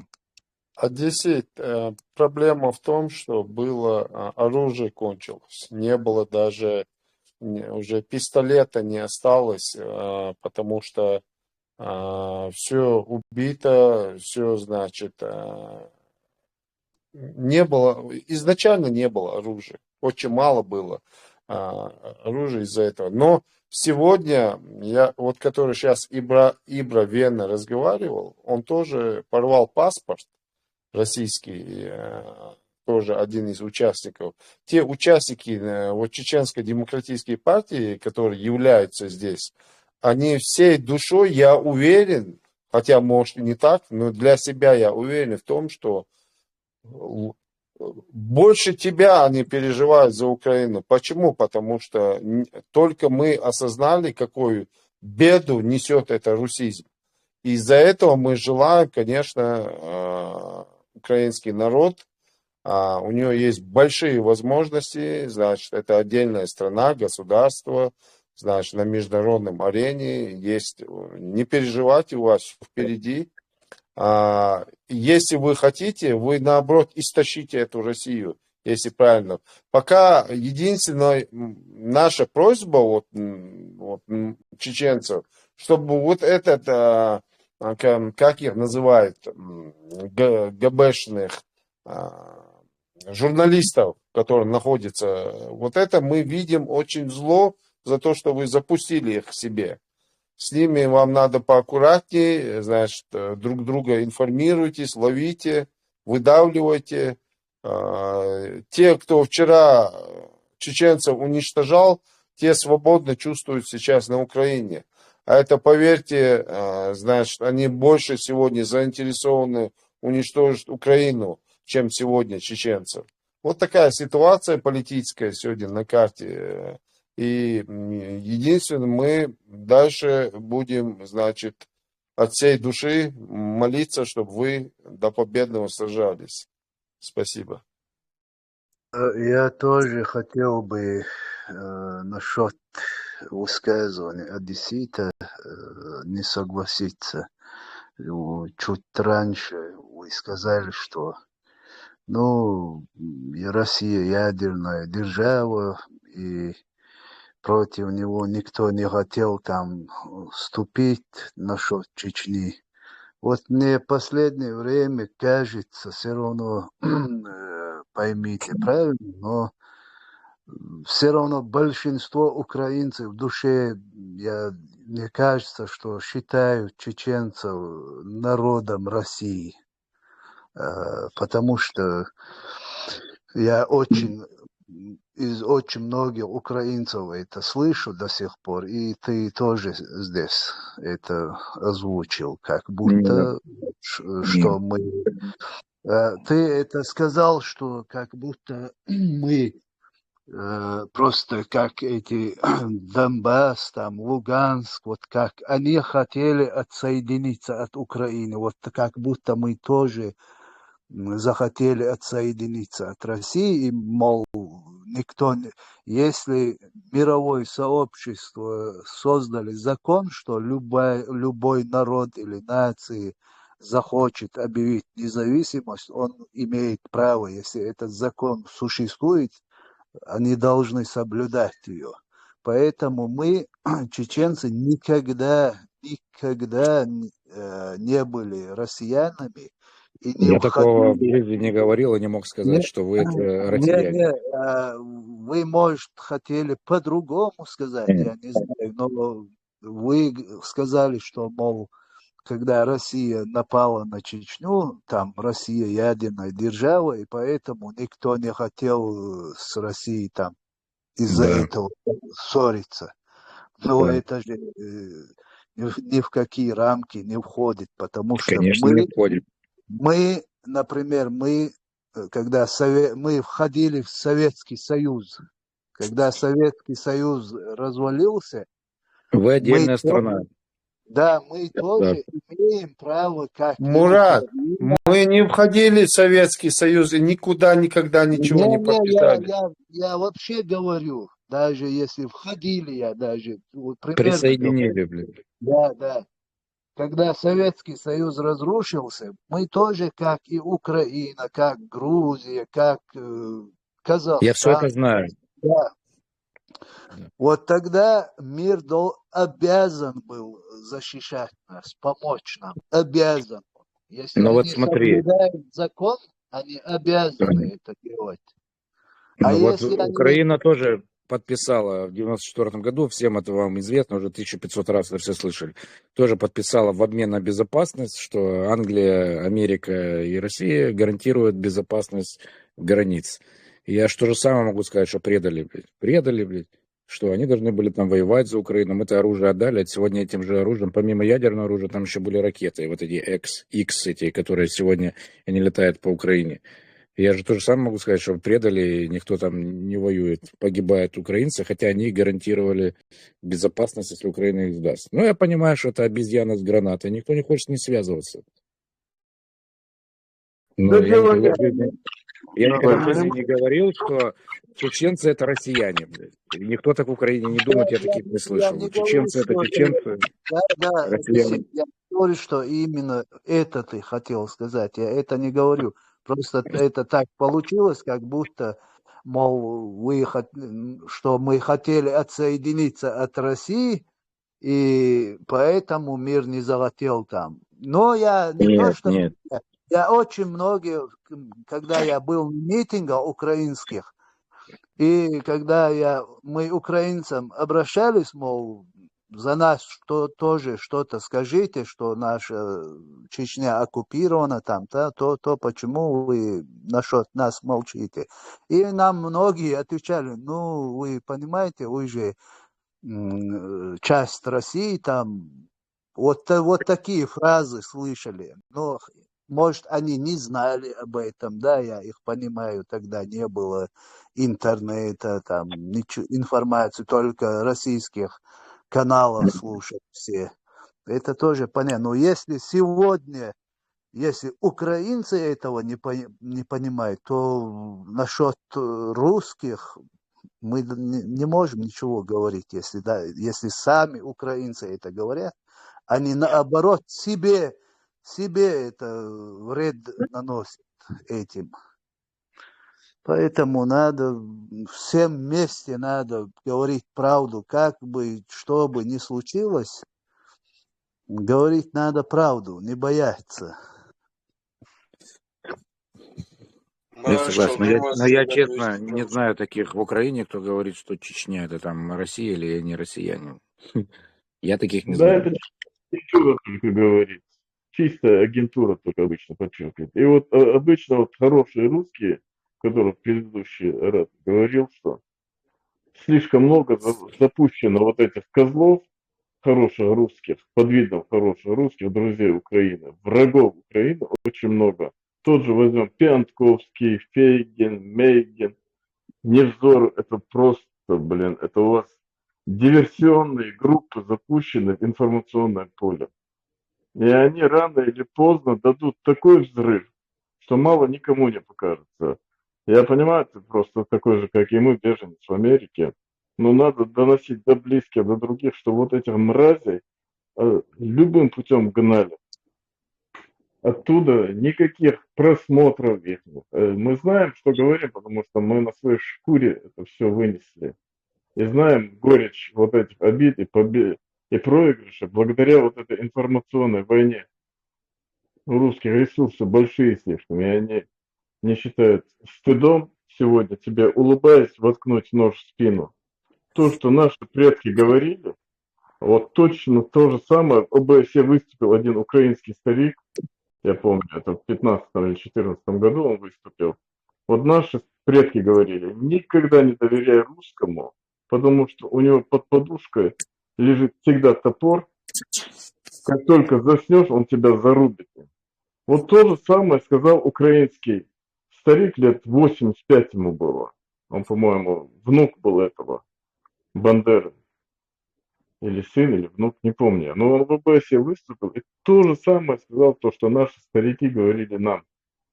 Так что у нас общая беда испокон века. А с украинцами, действительными украинцами, у нас родственные связи даже есть. Потому что много украинцев сегодня в 30-х годах, которые были приняты, очеченились и сегодня являются чеченцами в нашей среде. Даже мы не знаем. Они не говорят, нет, мы чеченцы.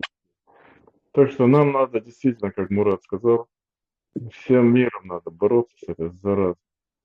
Но вы же понимаете, что этого не может быть и никогда не будет. Такой мир Я говорю о нас, о тех патриотов, украинцев и чеченцев, патриотов. На мир я давно плюнул и плюю на него. Как и он на нас плюнул. А есть информация, сколько хоть этих палестинцев переселилось в Чечню? Да мне кажется, их там кучу завезли, чисто вот как, кто это сказал, Тесла или кто-то еще сказал, чисто для картинки, показать миру, запачкать нас, да? Завезли чисто, чтобы создать картину реала общего террористического, общего с арабскими террористами, хамасовцами. Это чисто вот такая картина создана, и они сами сбегут оттуда. Но шло братшины нах. Бюрфом еще и арбы. Я Я имею в тоже виду, есть думаю. народ, но они свое нутро, когда начнут в Чечне показывать, их быстро там выпроводят. Вот Одессит, Да я же нет. говорил это в прошлый раз у вас. Приветствую, Масея Бюздика, маршал душу. Здорово. Я думаю, что их туда завезли меньше, чем вы даже думаете. Это что, Кадыров, он же любит на шоу вот это все делать. Тикток, шмикток. Славу себе какую-то иметь из ниоткуда. Завезли пару семей, показали тут на весь мир, что вот беженцы приехали. На чеченском крови Кадыров деньги делает и будет делать дальше. Никакое отношение слово чеченец он не имеет. Он Ну, в просто курсе. делает на нашем бизнес. Столько пацанов, он русский столько не поубивал, как, ну, в смысле имеется в виду не войну, а вот мирное время, да? Ну, кавычкам назовем мирное. Вот он очень много чеченцев поубивал. Никакое отношение. Мне нравится, как украинцы, и даже вот я наблюдаю, вот все почти пишут, что кадыровцы называют своим именем, фамилию называют, а не чеченцы. Ну, а провокатор, конечно, видно, когда чеченцы вот говорят, на чеченцы напали на там, на этот, как ее, на Бучу, там изнасиловали, там Украину. Никогда в жизни эту мразьскую, подонскую деятельность чечен себе не позволит, потому что он это позор своим детям оставит. Никто на это не посмеет. Именно вот эти, которые нас ненавидят, вот эти провокаторы, конечно, это будут делать. Очень много среди нас, тысячами есть. Давно уже доказано, что будь чеченца Мы не было, разделяем. никакого там, ни одного чеченца не было, давно сами украинцы доказали. Лучше эту тему нам не приписывать и не касаться этой Бучи. Ирпень это полностью на русских лежит, и пусть она так и остается, потому что там чеченцев вообще не было, сами украинцы, тот же Арестович этой твари за Россию, хорошую Россию будущего, ей прямо в лицо сказал, там ни одного чеченца не было, дорогая, там были все славяне и буряты. Так что вообще это к нам никакого отношения. И Тумсо хотел к нам это примазать в начале. Это гнида. Я вас коротко перебью. Давайте вернемся все-таки к главной теме. То, что сейчас мы говорим, вот все это симптомы симптомов. Понимаете, надо с самой болезнью бороться, о болезни говорить. Кадыровы, Шмадыровы, Пушилины, все вот эти ставленники, это пешки, которые с Кремля с одним звонком уберут. Мы все это понимаем. Но вот этот акцент постоянный на них создается чуть ли не впечатление, как будто Кадыров напал на Украину. Вся его армия – это пехота, которая современным оружием за 2 дня ее разобьют. Все это должны понимать. Перестаньте делать вот этот акцент на вот этих всех ставленников. Главный враг, главный улей, да, сидит в Кремле. И надо говорить о нем.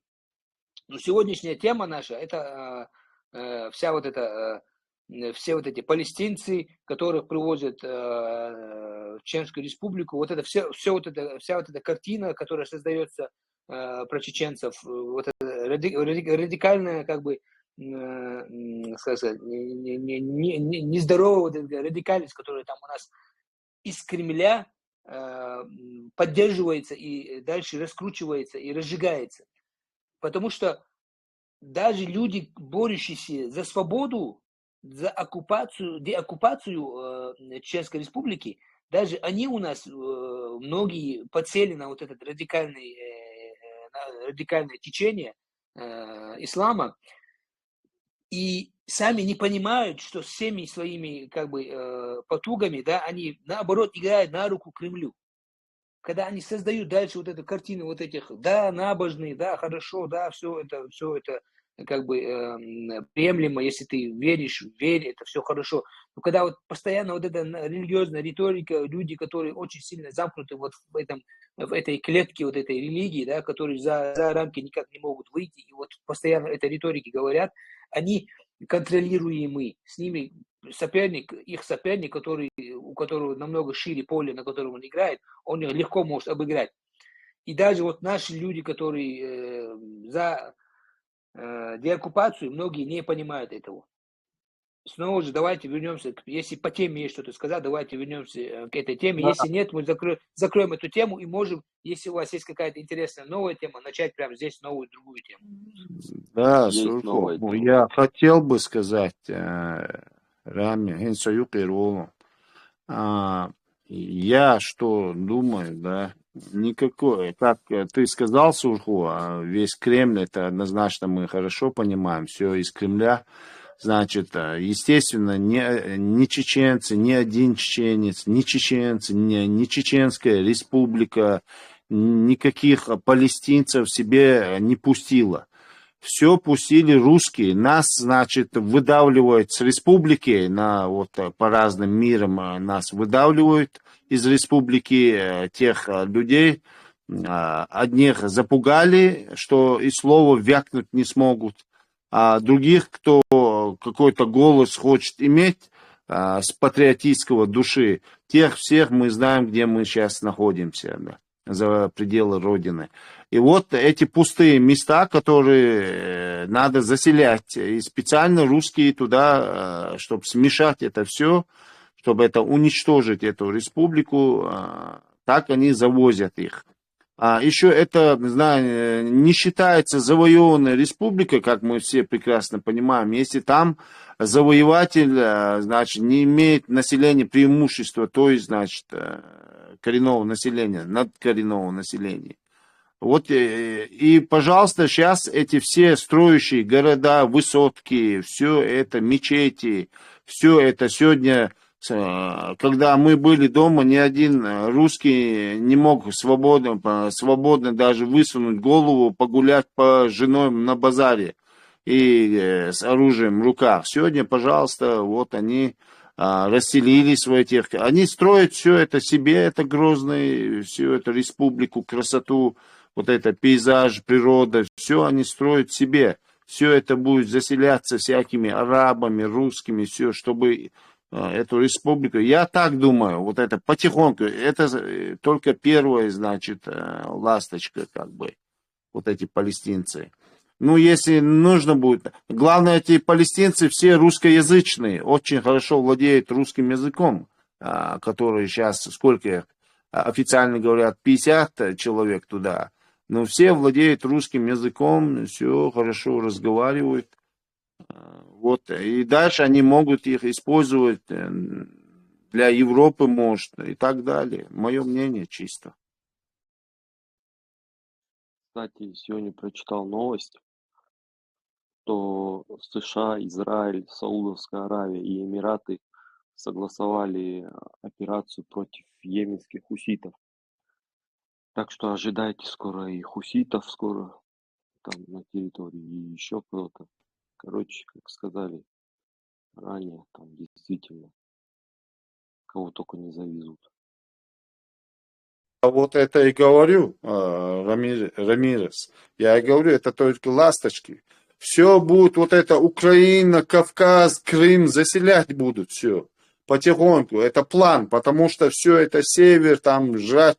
Они хотят полностью окопаться, русские, полностью круговой. У них большая территория, они прекрасно понимают, всю землю заняли, самые природные ресурсы, все. И вот окопаться они хотят, вот выдавить до песков, там песок оставить, там, короче, выдавить, и даже это песок не оставят им в скором времени. И хотят окопаться плотно. И вот им нужен земля, плодородная земля, чтобы населению кормить. Вот они, естественно, Украина, Крым, Кавказ, вот этот участок, который Краснодар, все, это им очень позарез нужен. Они будут потихоньку с севера перетаскивать весь население. Все вот эти, значит, дружеские, все Азии, вот эти с Азии туда будут рабочую силу дешевую, значит, загонять. Ну и там ждите танцы, шманцы, девчонки и так далее.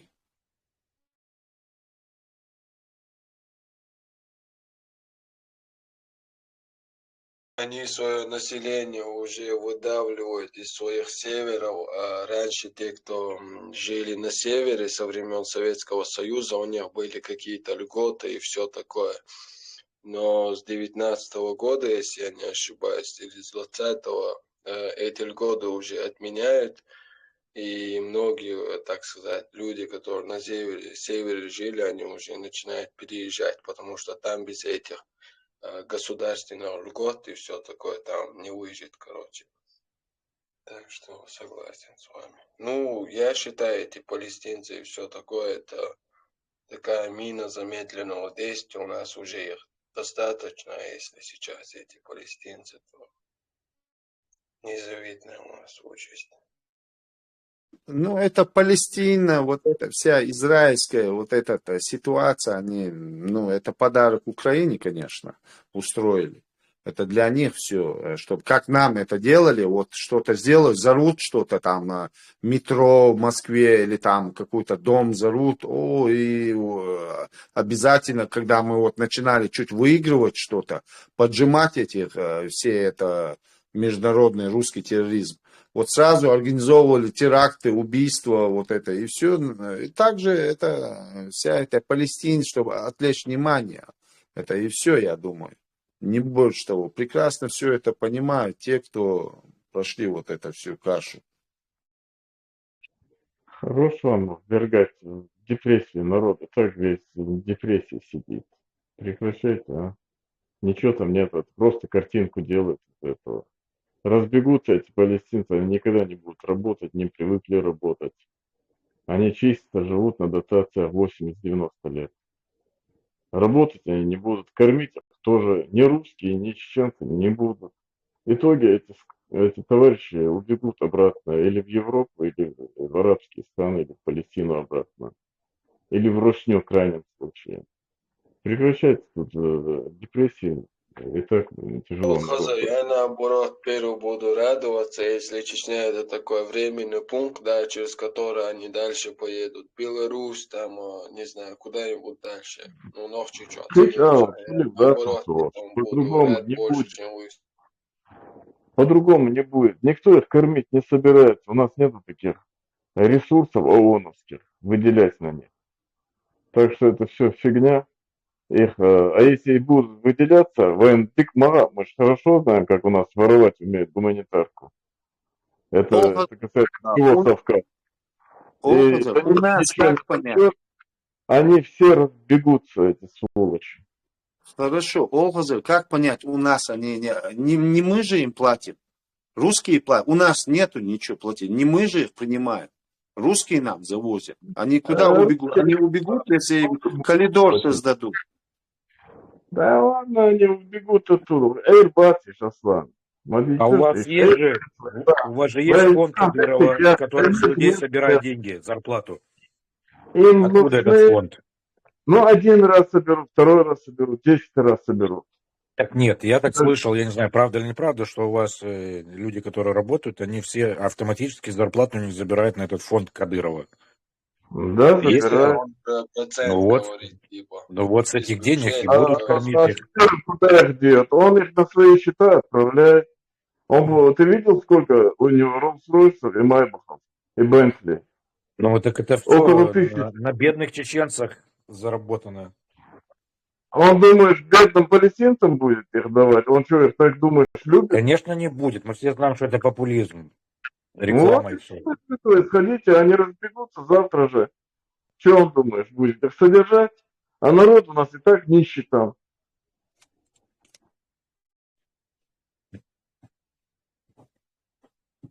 Да, мула будет, как ты говоришь. Иншаллах. Раскшенда.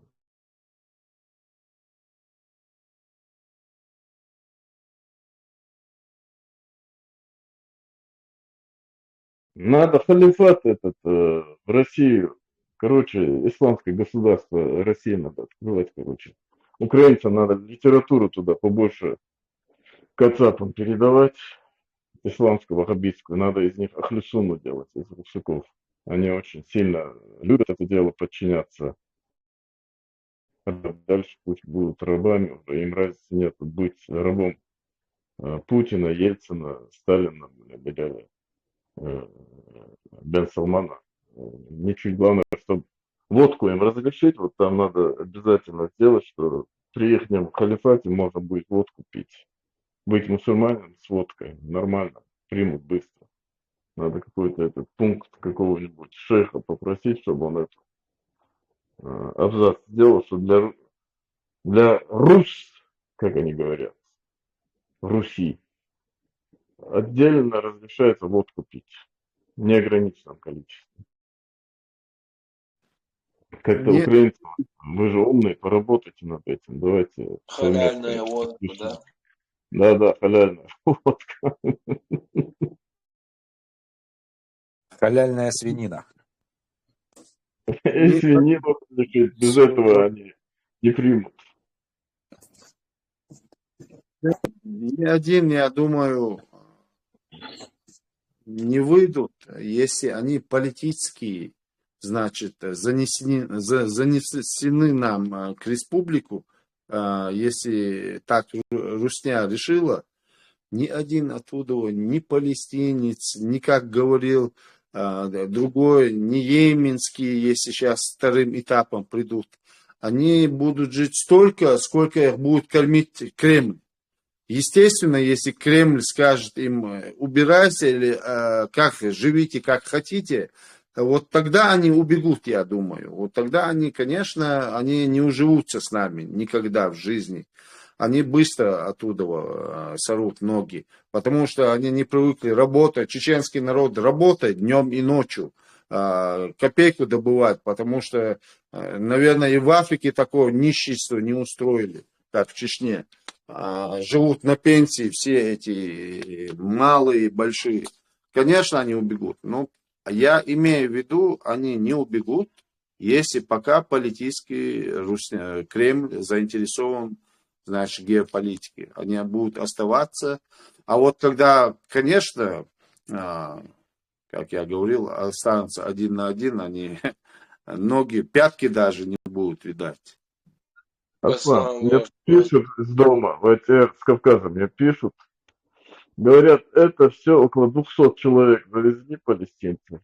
Чисто вот для популизма, чтобы показать местному населению, как Путин любит мусульман. Это для внутреннего потребления. Типа он поддерживает мусульман во всем мире. И нам мечети строят 1500 уже построил, еще 3000 построим, если надо, говорить. Это чисто такой популизм. Вот мне написали сейчас в личку. 100%. Чисто, вот, чтобы показать чеченцам, как Путин любит мусульман. Для этого только 200 человек говорят.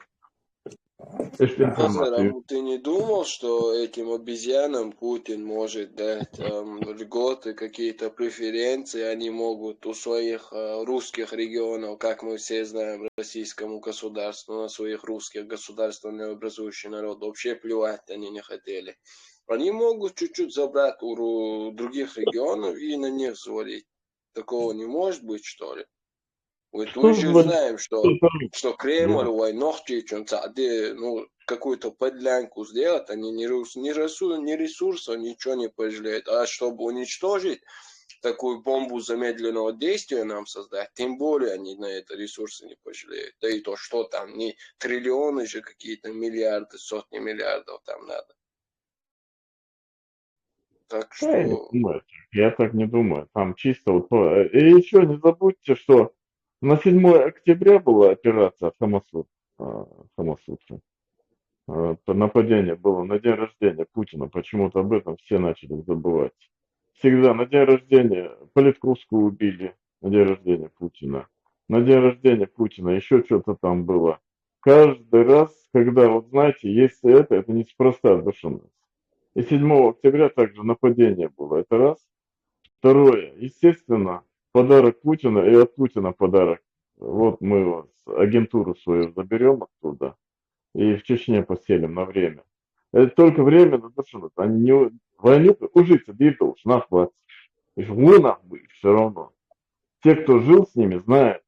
А кварталы им делать никто из чеченцев не позволит. Ни ЦА, ни АРА. Это все ерунда. Это раз. Второе, Эрдогас, он еще хотел перед этими шейхами, Бен Салманом и Абу-Даби, который вот этот арабский шейх, еще один. Не знаю, как его. Он же недавно, позавчера, по-моему, туда поехал. Но у них же заранее рассчитано. Он же не вчера, не в тот же день решил поехать. И заранее он показал и им, вот давайте вы меня тоже поддерживаете, хотя арабы его сильно любят, Путина.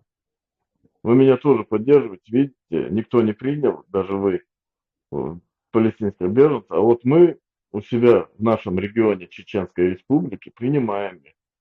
Это чисто популизм, пыло слили, шинде допоедал. Раз шлила, что побыстрее украинцы бы добили эту гадину. Было бы счастье всему миру.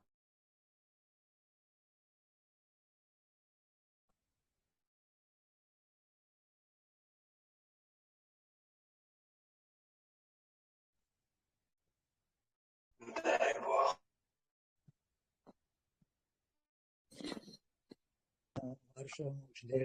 Слышал, что они даже не из Палестины приехали, а собрали их по всей России, я не знаю, как Лаузер говорит, для показухи. И нас тоже очернить перед миром, как обычно, что мы поддерживаем терроризм, там, радикалов, там, мусульман. И как Яндарбиев сказал, что мы всегда будем с мусульманами и против кефиров. Ну, вот так примерно.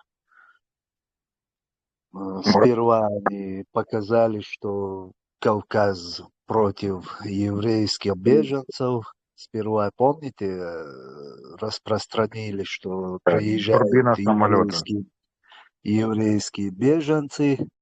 Я не знаю, почему еврейские беженцы вообще должны куда-то ехать, если в Израиле нет войны. Об этом даже не догадались эти бабуины, которые на весь мир показали это все.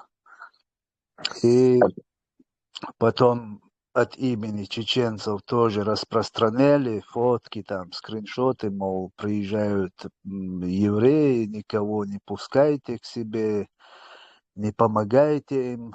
И потом не прошел месяц, вот начали распространять, что, мол, приезжают палестинские беженцы, и все нараспашку рады принимать палестинцев.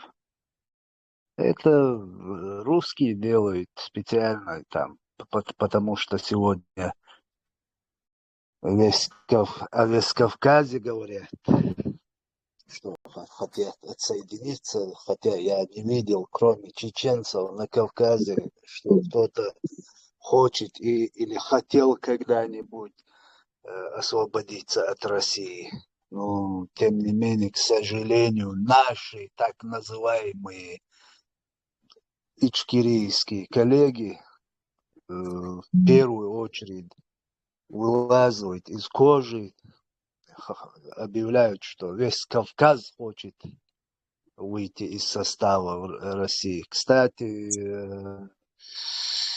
действительно, вот у вас есть один канал, Униан, украинский. Вот там этот, в кавычках, хороший русский Пономарев, его пригласили на этот канал и опубликовали снизу текст. Я точно вот сейчас не могу, но примерно смысл. И они опубликовали в этом тексте, говорится, что, мол, большинство республики Кавказа могут объявить независимость. И в том числе и Ичкерия тоже там добавлено. Как Ичкерия может объявить независимость, если Ичкерия в 90-е годы уже объявил все, сделал? Мы стараемся деоккупироваться. А этот канал опубликовал вот этот текст у себя. Вот об этом я говорю. Вот такие вещи происходят именно на украинских каналах. И это очень обидно. Приглашают совсем ненужных людей. Совсем ненужных людей приглашают на свои каналы и обсуждают там Кадырова. Но сами не говорят про Аксенова, не говорят, про Пушилина не говорят. Сами про Россию говорят, а насчет нас про Кадырова говорят. Как будто Кадыров у нас отнял свободу, оккупировал Ичкерию. И как будто Кадыров самостоятельная фигура. Кадыров Конечно, российская армия. И все. пешка. Я не могу понять, почему эти вещи, эти термины, и вот эту тему говорят про Кадырова. Они украинцы, я не знаю, может, сами не понимая Но об этом. смотри, Они каждый день... помогают России. Нет, Они нет. сами помогают России. Каждый день они обсуждают и Пушилина, и Аксенова, и кого хочешь, а тут пришел раз в 100 лет какой-то гость из России, враг, не враг, неважно, то они об этом поговорили. Это же не то, что каждый день они обсуждают там сидят. Ничего в этом такого не вижу. Не, в любом канале, где приглашают чеченцев, там обсуждают Кадырова. Но я виню в первую очередь чеченцев, потому что чеченцы они вообще не должны про Кадырова говорить. Потому что не Кадыров наша проблема. Наша проблема Россия. А Кадыров это наша внутренняя проблема. Мы сами разберемся с ним, с этими проблемами. Это все И понятно, но должны люди когда знать, что Кадыров такой-то и такой-то, чтобы они не думали, что он хороший или еще какой-то. Почему за него нельзя говорить? говорить можно, но Одессит, просто сарказмом. ты делаешь вид, что ты не Сарказмом, понимаешь. Я как все понимаю. украинцы говорят сарказмом про Пушилина, про Аксенова, там же не говорят серьезно про них, что серьезно они проблема в Крыму и в Луганске, Донецке. Вы же прекрасно понимаете, что Конечно. они вообще не проблема там. Вот именно насчет Кадырова серьезно говорится тема. Вот обидно мне, это обидно. Но в первую очередь я виню чеченцев, которые не говорят, стоп, Кадыров это не проблема. Не Кадыров оккупировал нашу страну. Кадыров мы сами разберемся, когда весь мир разберется с Россией. С Кадыровым мы сами разберемся. Это не Это все проблема. понятно. Вот. Рухнет Путин, рухнет и Кадыров вслед за ним. Сами его люди там. Да, Кадыров уйдет Каддафи. просто щелчок, Путин сделает щелчок, все, и Кадыров исчезнет, если он захочет. Ты знаешь, сколько тысяч Кадырова там есть у него, вместо него поставить? Ну, это хотя знаем, мы все это знаем прекрасно, но тем не менее, как будто это самостоятельная фигура или что-то, он от себя что-то делает, как будто обсуждают Кадыров. И этих палестинцев, все это тоже не Кадыров решает. Это все делает Россия. Нам надо про Россию говорить. А остальные с этими мы сами, и вы разберетесь, и мы разберемся. Если с Россией мир разберется, с этой империей, эту систему поменяет мир, Мы тоже не говорим, что надо разрушить, уничтожить полностью Россию. Нет, просто эту имперскую ГБшную систему надо полностью уничтожить. Смотри, Полностью. если в Украине говорят, что да, Кадыров там что-то решает, это одно, это неправильно. А если вот я, допустим, менеджер, у меня какой-то надо мной есть какой-то босс, я же тоже чем-то управляю, что-то там делаю. То есть меня Нет, обсуждать... тут одессит, просто они, что они, мы вообще, что хотим сказать. В России 83, по-моему, губернатора же есть.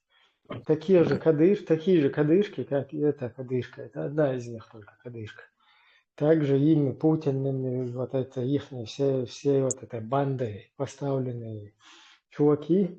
Ну просто вот эту кадышку они очень сильно раскручивают в ТикТоке. И вот украинцы, и вот эти всякие, о которых мы говорили, вербовщики всякие, бородатые сюда перекинутые в Европу. И вот они тоже специально как бы популяризируют вот эту кадышку, именно вот эту. А других кадыров, 83 там еще есть губернатор. Почему-то 89. о них никто, или 89, да, о них никто не говорит. Вот интересно, да? Надо просто задумать, где этот падишах Бурятии, там, падишах Удмуртии, падишах Татарстана, там, дон Татарстана, дон этого, короче.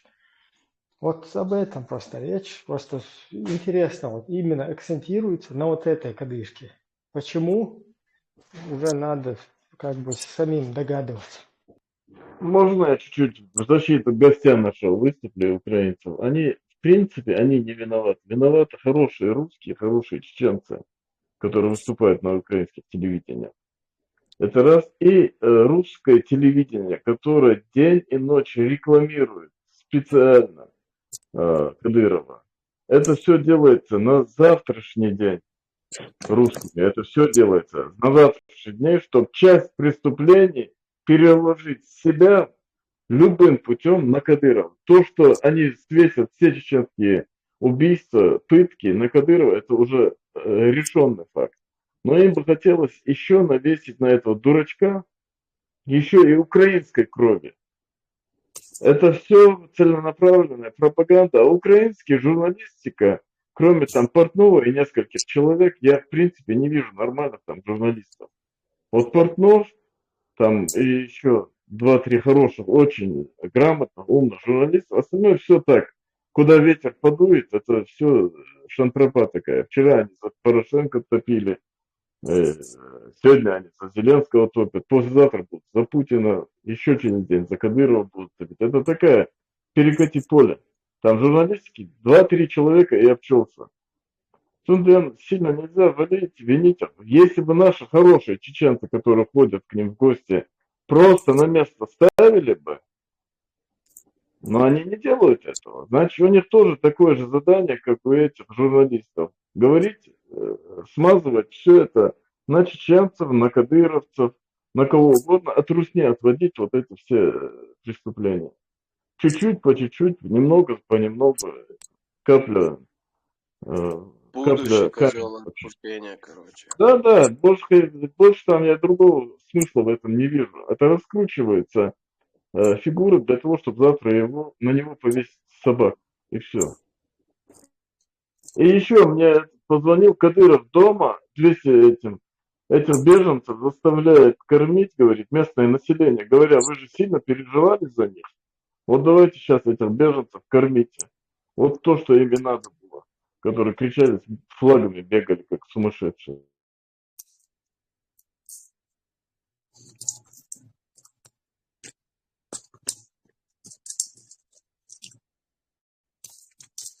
Ему Путин там вот дал власть, он его там посадил, Кадырова, и он там тоже делает что-то плохое. Все эти пыточные, что я не верю, что нету ни одного там ичкерийца, там чеченца, который захочет его убить там. Он тоже Это хотят убить. У него во-первых, 2-3 колонны выезжают, прежде чем, и неизвестно, в какой колонии он есть, до такой степени, товарищ. Когда он был один перебежчик из этого полка какого-то военизированного, чеченец, и он рассказывал, что у всех забирается патроны, когда приезжает, когда у всего полка забираются патроны, разоружается полностью, он не доверяет ни одному чеченцу там. Ну вот, Так о что чем я там говорю. желающих мочкануть этого товарища пруд пруди. Ну так, поэтому я и говорю. Нам и про Аксенова там рассказывают, каких он из 90-х, там из банды такой-то, такой-то, этот такой-то. Это же не означает, что он там правит Крымом. Понятно, что его поставили. То же самое Кадырова поставили там. Россия, Путин лично. Же не говорите, ни один украинец я не слышал, что Аксенов подготовил армию там в Крыму, или Пушилин подготовил армию, Пушилин идет с армией на Украину. Я этого не слышал. Я просто сарказмом украинцы про них говорят и все. А про Кадырова, как будто Кадыров самостоятельный, у него Чечня отдельное государство, как будто вот так про него говорят. Именно даже украинцы. Вот мне обидно это, потому что я считаю украинцев как друзья, братья в одной стороне. Поэтому мне обидно, когда они говорят про Кадырова серьезно, а про этих сарказмом, как про шутов. Я, если буду слышать такое в украинских чатах, я буду их поправлять. Можно я коротко тоже? Действительно, это не вам упрек там, мы не требуем от вас какого-то там. Нет, ни в коем случае. Да, это мы просто, так как вы представитель украинского народа, вы зашли в чат, мы просто о наболевшем немного. И это тут не о всем украинском народе, там, не об этом. Просто есть какие-то недочеты, а мы видим, мы прошли через это, мы видим, где как. Я все понимаю. Да, понимаем, мы это просто озвучиваем здесь. Это не только для вас, это для всех, кто потом послушает. У нас в Ютубе в основном много людей слушает. И это я понимаю. Поэтому, да, это не берите, это не вам лично сказано, короче, не воспринимайте к себе. Мы говорим про журналистов говорим. Я Да, все мы говорим понимаю, про ребята. кое-какие ошибки, которые происходят, да. Я все понимаю, успокойтесь. Все хорошо. Я все понимаю, для чего и кому это сказано. Поэтому сказал, я буду от кого-то такое слышать, я буду их поправлять. Будем учить. Но я не слышал так, не замечал, не знаю, может, меня не интересовало это. Не делал, да? Например, далеко идти не надо. Вот Закаева Ахмеда, ты знаешь, так Да. называемого председателя правительства Ичкерии. Вот где его приглашают, вот послушай любой их эфир в украинском канале. Вот они серьезно больше, чем про Путина, говорят про Кадырова. Его обсуждают большинство. А кого слушать? Кого вы порекомендуете? Вот кто для вас там авторитет, кого вы все слушаете? Я бы хотел дать ответ на этот вопрос. Давай. Вот кого слушать реально? Слушать можно всех подряд, если у тебя есть время.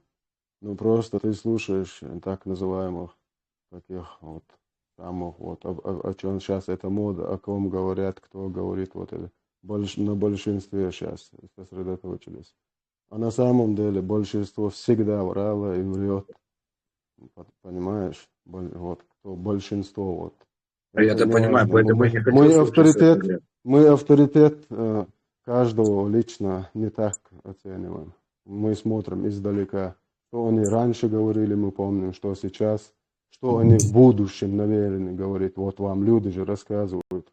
Простые, обычные, серьезные, чеченские, вот, разных возрастов люди вам говорят, слушайте, у вас сидят прямо в наглую, у вас дома сидят люди, которые просто на другой стороне, как это говорилось, вот этот чеченец сказал ФСБшник, ну, извини меня, это же то же самое, только в другой руке, когда они из здания кричали, что мы ФСБшники, типа это вот подумал, что они из СОБРа. Ну вот тут то же самое. Мы простые просто, люди не понимают, мы на нескольких языках уже объясняем людям, где бы мы ни были, вот слушайте, ситуация такая, а просто именно страны, свободные страны, хотя они могли бы донести до своего народа правду, что на самом деле произошло. Эти страны вообще, короче, не сказали миру, что на самом деле было у нас. Первая, Вторая война. Потом вам весь, вот этот Джохар Дудаев кричал всему миру, когда большая, злая, вот эта, короче, вот эта быдло масса напала на нашу страну, когда наш президент говорил вам, всему миру, слушайте, если вы думаете, что Россия на этом успокоится, на нашей крови, вы глубоко заблуждаетесь. Если мир сегодня не воспримет меры и не остановит это бешеное животное, мир об этом пожалеет. Мир ждет большие потрясения, тяжкие потрясения. Извините меня, теперь у вас к нам еще какие-то вопросы есть, вы не понимаете, что произошло. Вам прямо Джохар сказал, вот после нас Грузия, потом Украина, потом Крым. Вам все наш человек, которого выбрал народ, сказал, а ваши люди даже не послушали. Подождите, у вас очень вот это плохое манера, когда говорит человек, вы его сбиваете. Дайте досказать. Извини. Мы простые, мы не выпендриваемся, но мы все видим. Потому что мы не забываем ни прошлого, мы не знаем, мы помним то, что сейчас произошло, мы и смотрим и в будущее. И сейчас вам люди объясняют, слушайте, у вас сидят люди, открыто Второй фронт, КГБ, СССР, там, ФСБ, люди, агенты. Пономарев вообще, короче, как можно эту крысу у себя, он уже вас вообще за людей не считает. Понимаете? У вас этому гражданство дали, который чистилище, фильмы снимал про плохих чеченцев, про жадных, кровожадных, которым голову отрубают, там уши, короче. Мы уже вообще людоеды. Этот человек у вас сидит и просто рассказывает сказки 60/40 по программе КГБ. Вы из невинного овечку тоже, вот вам люди говорят, вот это бородатое чмо, извините за выражение, вот это тумсо, из него какого-то врага, там какого-то главы какой-то республики. Какой враг, что он сделал, чтобы быть врагом? Его вы приглашаете на свои каналы.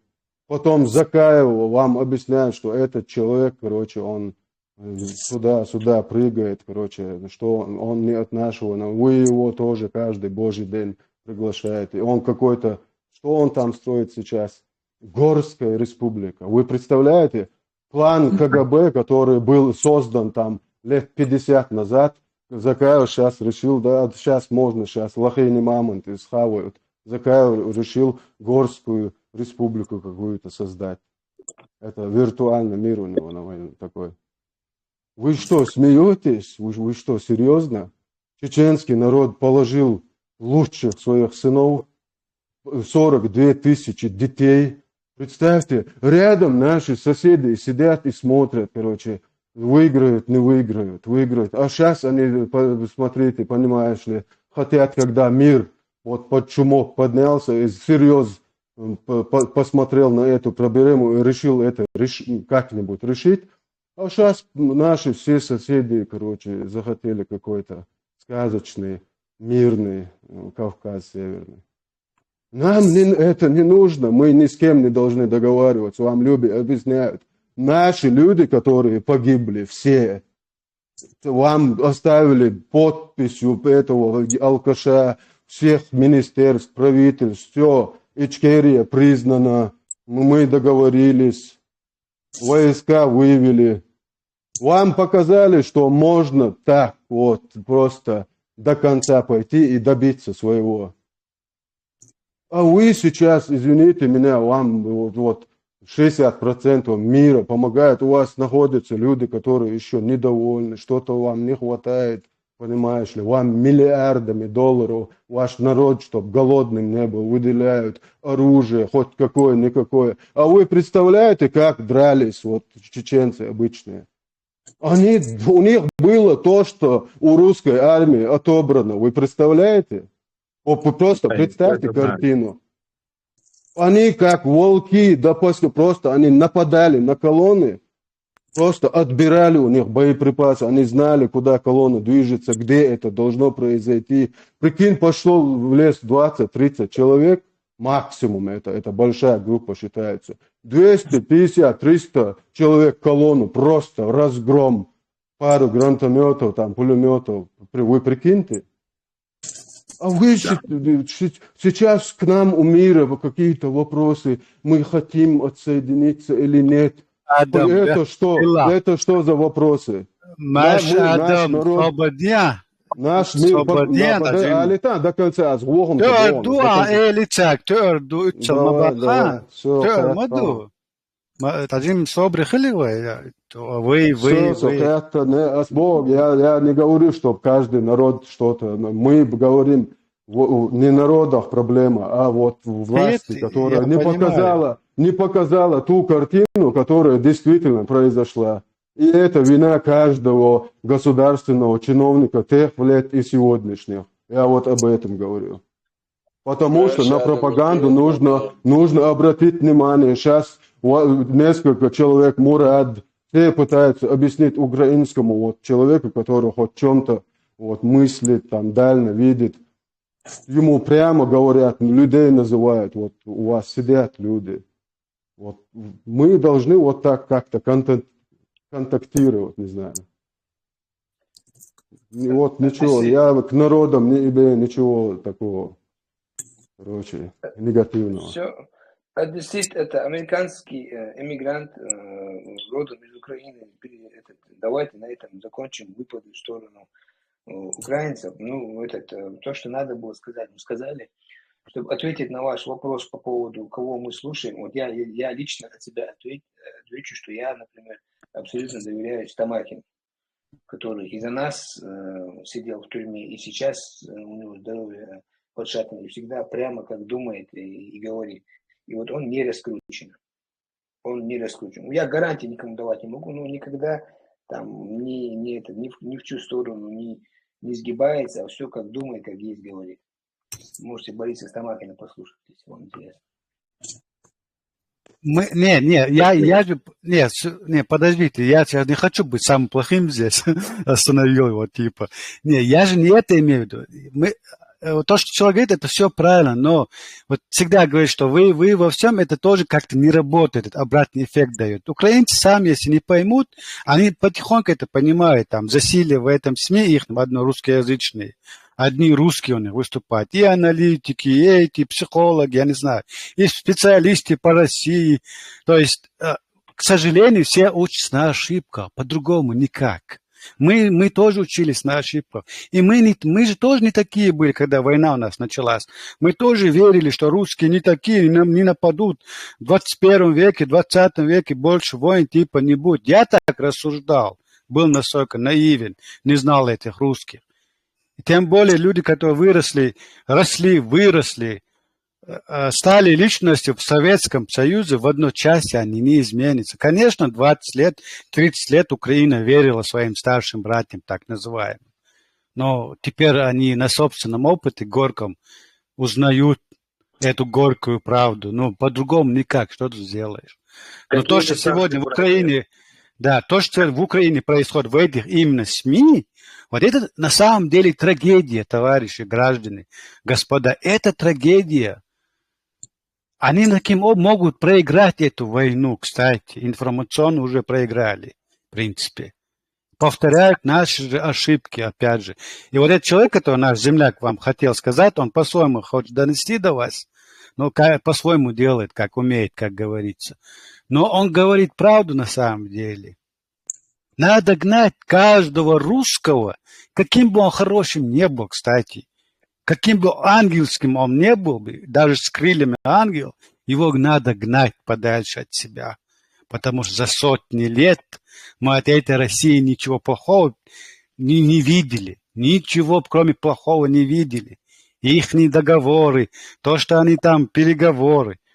Когда в России свою историю, начиная с царя Гороха, соблюдала свои договоренности. Дайте мне хоть один пример в истории. Мы такого не знаем. Понимаете? Вот все. парадокс во всем состоит. И до сих пор находятся люди, которые верят всяким Гудковым, Пьянковским. Так черт возьми. Там же на версту русским духом воняет. Ребята, вы о чем? Все, я закончил. Файза, насчет добавлено, Одессит, смотри, мы авторитеты в людях, вот это, не меряем авторитет. Авторитет у нас только правда, истина. Запомни эти слова. Просто вот ты не думай о человеке с авторитетной стороны. Он должен просто говорить правду. И ты, когда проверяешь, прав он или нет, смотришь, тут тоже не соврал. Я вижу, что он врет или нет, его действиями из 10 лет, 20 лет Авторитет назад. чем зарабатывается? Только правдой. Ну Только вот. правдой. А ты думаешь, что сейчас вот именно на этом авторитете все держится? Реклама идет большая человека. Реклама. Я образно сказал. Как надо было сказать, кому вы там доверяете, 2 часа говорить, когда одним словом сказал. Кого можно послушать? Кого слушать вообще?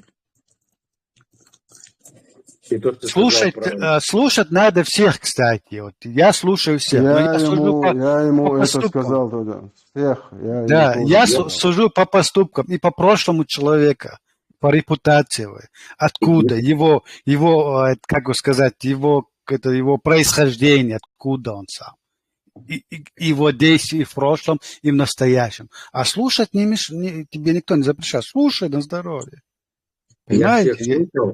Я всех слушал, и много из них было впустую потраченное время. Поэтому время, к сожалению, дорогое. Ну да.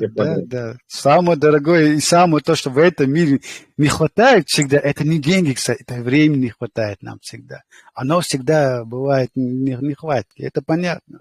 Но по-другому никак, не придумано в этом мире. А что сделаешь?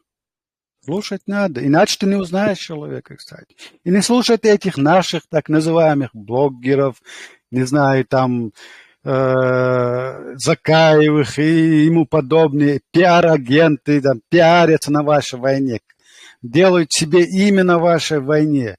Не слушайте людей, которые вам говорят, что там созданы у нас там какие-то сектора, разделены на фронты. Да это чисто ложь. Логикой самой посудите. Республика под оккупацией. На каждом шагу стоит русский солдат. Какие сектора? На 17 тысяч квадратных метров. Вы же видите, как в Украине с ним не справляетесь. А тут рассказывают на белом глазу, что какие-то разделенные сектора. Врет вам человек просто. Делает себе имя, раскручивает свой канал и тому подобное. Можешь придумывать дальше. Насчет того, что когда-то вам говорили, что Россия нападет на Грузию, потом на Украину и так далее.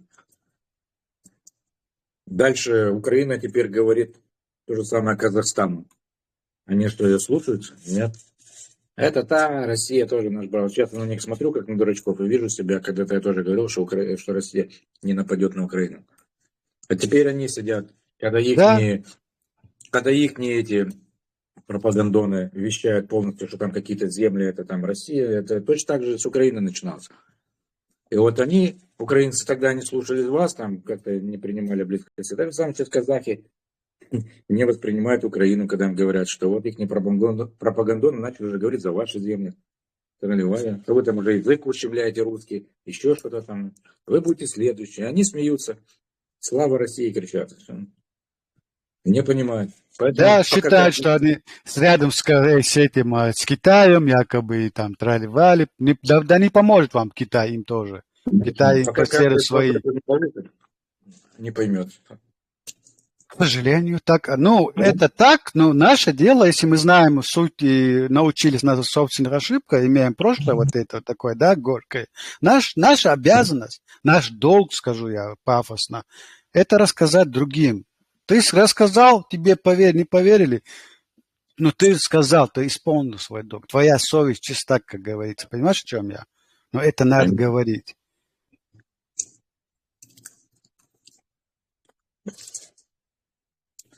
Казахи прекрасно понимают, что у России нет сил вести 2 полномасштабной войны, поэтому неспокойны. Ну, когда-то скажу тоже, пока есть возможность, скажу, что чеченский народ дал тем вот этим странам, на которых после нас напала Россия, Грузии, Украины, отсрочку.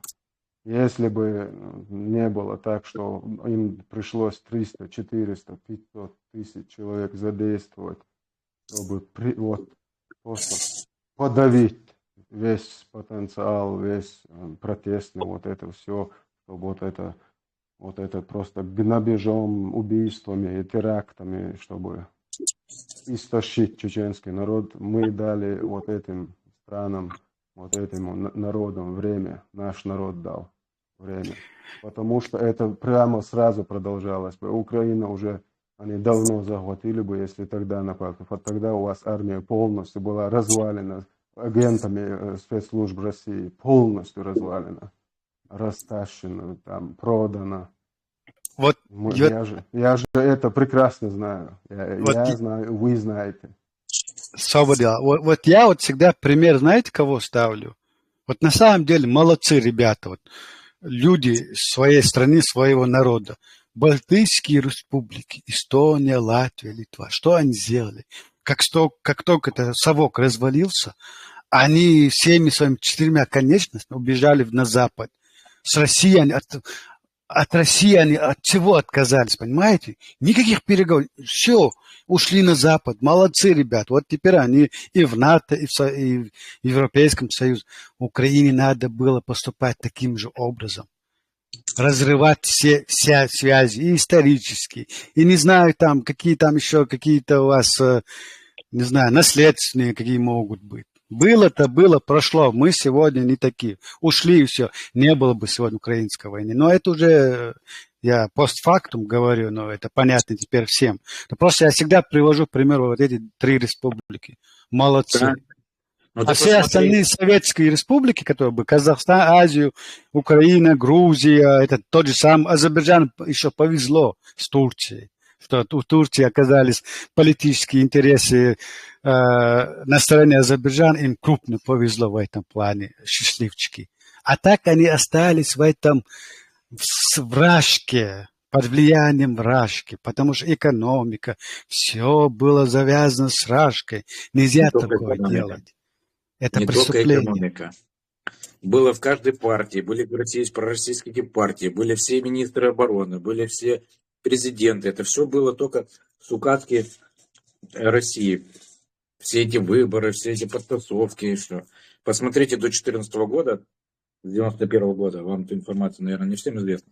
С 91 года по 2014 год каждый министр обороны, который приходил, сколько он списывал, утилизировал техники, танков, ракет, самолетов, это все куда-то списывалось и продавалось. Это же не просто так, это все делала Россия. Она полностью руководила. Украина была независима с 91 года, это только в кавычках. Независимость, она пытается получить настоящую, оборвать все связи с Россией, это только с 2014 года. Хочешь еще одну, хочешь еще аналогию приведу вашей украинской истории? Кстати, когда помню, я не знаю, ты знаешь эту историю или нет, когда развалилась царская Россия. Вся эта белая сволочь убежала, эта интеллигенция, убежала к вам в Украину. Да, то же самое происходит сегодня, дорогой одессит. Та же самая аналогия. И потом что случилось? И эта белая сволочь вас обратно затащила в этот Советский Союз, пустив у вас свои корни. То же самое происходит сегодня, кстати. Те же самые ошибки, ей-богу. Но как историю свою-то надо знать. Конечно. Одессит, а почему у вас вот этот Арестович, вот ФСБшный агент тоже, почему он у вас еще ходит, почему у него еще гражданство есть? Вот ты мне такие вопросы задаешь, как будто я ему выдаю гражданство или ему отменяю гражданство. Почему он ходит? Все вопросы к власти. Вот видишь. Ты не одессита должен спрашивать. Это как бы полностью украинцам ты можешь такой вопрос задать. Он находится за границей в Штатах. Он же не появляется в Украине. Ибраим астен кубо хаан астен что каман гушвати волили. У власти же народ должен потребовать. Слушайте, вы работать будете или нет? Что этот человек вообще делает с нашим паспортом, разъезжает по всему миру? Он агент России, его вот с Дугиным, вот эти эфиры, короче, КГБшные программы. Вы что, вообще, короче, вы почему своему народу не говорите, давайте пойдем эту крысу, нужно В уже, Украине все, столько проблем сейчас во время войны, что им точно не до Арестовича. После войны будут вопросы тебе задавать.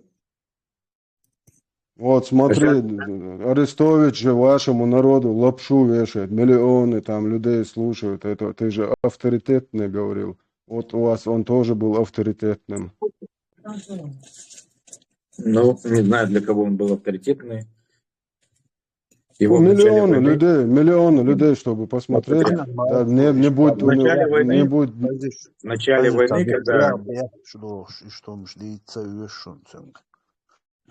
в начале войны, когда началась война, Арестович очень хорошо работал, серьезно. Все ему люди благодарны. Пару месяцев, когда эта заваруха была, никто еще не понимал, что это Россия, что не враг. Промыты все эти мозги и так далее. Он очень хорошую свою работу сделал. Дальше его уже никто не слушал. Подожди.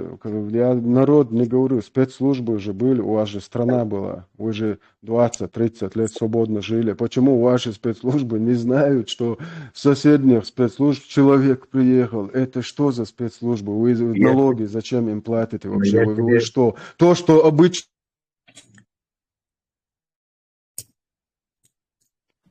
Что вы на микрофон выключили? Дайте ему договорить, что случилось. Короче, я же только что сказал, что там во всех спецслужбах, во всех, в парламенте, в Думе, в Раде, везде были российские корни. Украина пытается от этих корней 2014 года отрубить эти корни все. Одну минуту, Одессит, извините, Арсен, микрофон, если мой микрофон нужно выключать, я не буду говорить, потому что я не говорю того, что нет на самом деле. Если я что-то сделал не так, не знаю, личных, я никому личных таких претензий не имею. Я говорю, почему спецслужбы Украины не знают то, что знает обычный простой чеченец. Это как?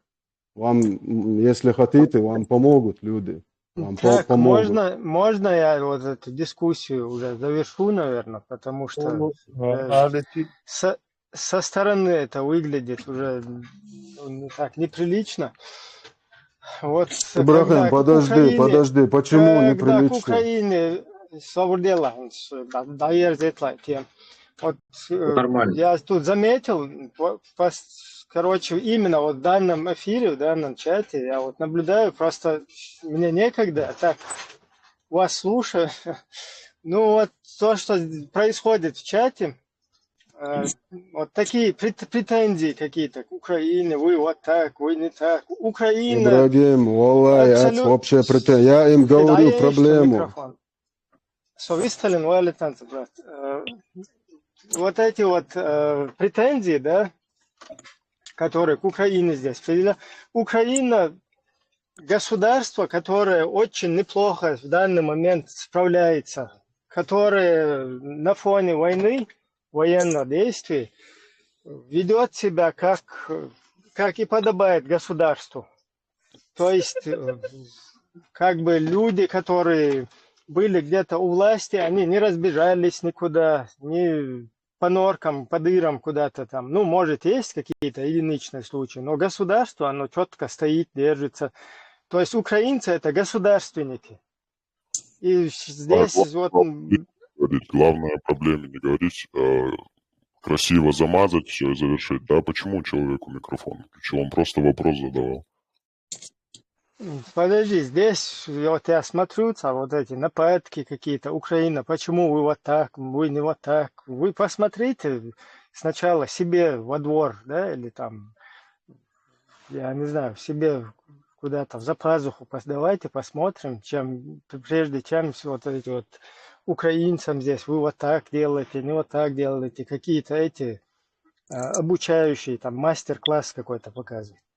Я просто вот слишком знаете, вот эта вот тема, я бы хотел бы, чтобы ее сейчас закончили. И что вообще по теме сегодня было, и немного перешли бы уже в эту Несколько раз я говорил, что хватит его обвинять, хватит ему Да он не меня обвиняет, все понятно, нормально. ваше мнение. Да, я Да, знаю, но все Вакячин, равно было вопрос, ты много уже вопрос, ну, сказано. Просто ты Было вопрос, уже ну, сказано, Вакячин. понятно было все. Да, у нас тема давно уже ушла, другая тема. В общем, давайте уже без обид там, без сейчас, почему выключили, почему включили. Если обратно Да, вот, начну, да. Сурхо, подискутировали, там, выразили свое мнение. Ну, тут сделать из этого какой-то обучающий, я не знаю, эфир, да, можно же в Да, личку да. зайти и говорить, украинцы, делайте вот так, сяк. Ну, весь эфир забить, и каждый свое мнение какое-то высказать, каждый какой-то умник, да, каждый какой-то государственный политик. А на самом-то деле мы в каком болоте находимся сами. Так что же туда надо? Таким-то макаром украинцы тоже могут нам сказать, почему у вас вообще допустили, что спецслужбы России к вам проникли и изнутри вас дискредитировали. То есть почему вы делаете ошибки? Ядерную державу 17 тысяч квадратных километров. 2-миллионный народ. Какие претензии? Чечен агностик. Хайтабовчу, Хиту, Хокун и претензии кузая, куза, вот это ума да, алдейшие позиции высказаны, отдельно кузатун, дожди, ривы, Бывает, если даже просто зашел к нам человек да, пообщаться. зашел, Ну, нормально что вы общается, теперь ребята, я никак не рассчитывал, что он какой-то агрессии ко мне или что-то. Нормальный разговор мужской, все нормально. Просто я считаю, что этот вопрос Да мы не ко понимаем, мне. просто-напросто, нам самим, у нас такой менталитет, мы, если гости приходят к нам, мы стараемся гости как-то нормально, чтобы все относились к гостю. Я понимаю, что я был президент Украины. Претензии предъявлять человеку, который не при делах вообще. Ты не при делах, как и мы. Я понимаю, что я был президент Украины, а мне задался вопрос, почему у вас там бегает Арестович или еще кто-то. Я скажу, чувак, ты прав, сейчас я пойду его уберу. Офигел? Прикажу там, пусть они его проверят на все его связи. А я-то что-то ко мне претензии, что у нас бегает Арестович там. Пусть это спецслужбы этим занимаются. Насчет сегодняшней темы ты виноват, потому что ты был сегодня ведущий в эфире, а тебя нет. Да, мы на ходу спасали. Все нормально. Мне не зря потраченного время, мне было интересно. Особенно в начале, когда я не понимал, что Мурат говорит. Из-за меня всему чату пришлось на русском говорить. Из-за того, что это из-за моего русского языка ты не понял, скорее всего. Нет, знаешь, что произошло? У нас Мурат отказывался по-русски говорить, и мы ему верили, что он по-русски плохо говорит. А сегодня ты как бы вынудил его заговорить по-русски, и вдруг все тут шокированные сидим. Оказывается, Мурат у нас хорошо по-русски говорит. Так что теперь уже это у него не получится. Не по-русски, а на русском. По-русски нельзя говорить. Видишь, насколько это хорошо оказывается. Мы все тут не русские, поэтому, чтобы делать нам тут каждому замечание. А так, если новой темы нету, если мы ту тему закрыли, все претензии одесситы высказали. Я шучу. У нас в Фараму в эфире обычно у нас традиция была, что один из параграфов Конституции мы зачитываем. И хотелось бы, чтобы он продолжил эту традицию и зачитал следующий параграф из нашей Конституции. У нас есть очень демократичная, очень, как сказать, хорошая Конституция, которую у нас забрали и которую у нас, как сказать, пытаются изменить, и какие-то туда внесли изменения неправовые. Вот мы как бы хранители этой Конституции и собираемся ее зачитывать снова и снова, чтобы пока она наизусть всем не запомнится. Фараму, если ты у микрофона, если бы зачитал нам следующий параграф, мы были бы тебе очень благодарны.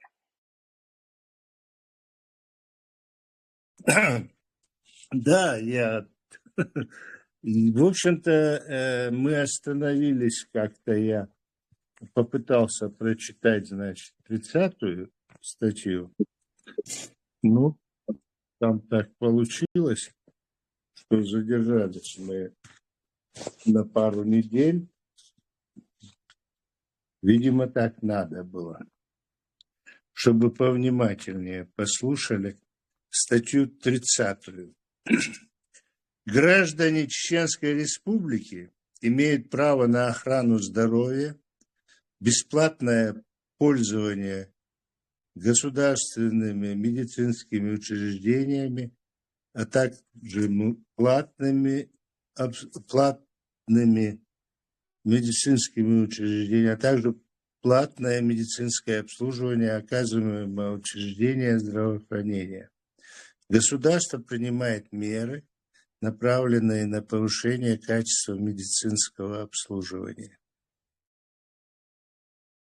В общем-то, две такие не самые сложные для понимания и восприятия фразы, которые регламентируют нам и, в общем-то, дают право на пользование медицинским обслуживанием и государственным бесплатно. Но при этом есть, значит, возможность у специалистов открыть свои частные, значит, клиники и обслуживать население, регламентированно, естественно, по закону.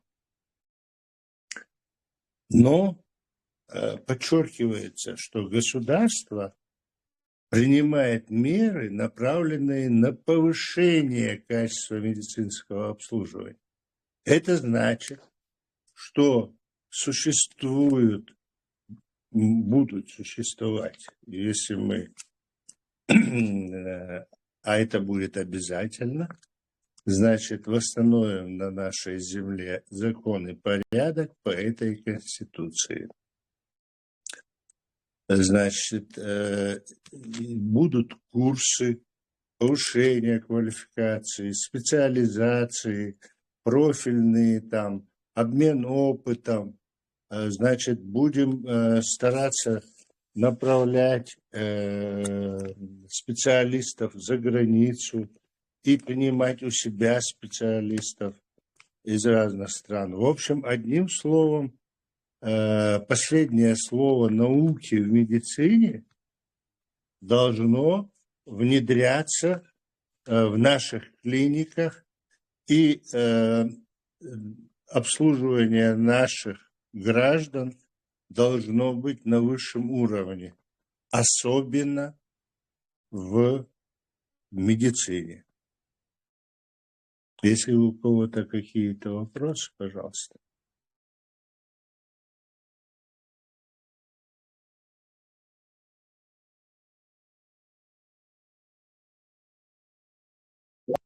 У меня есть вопрос, раз все молчат.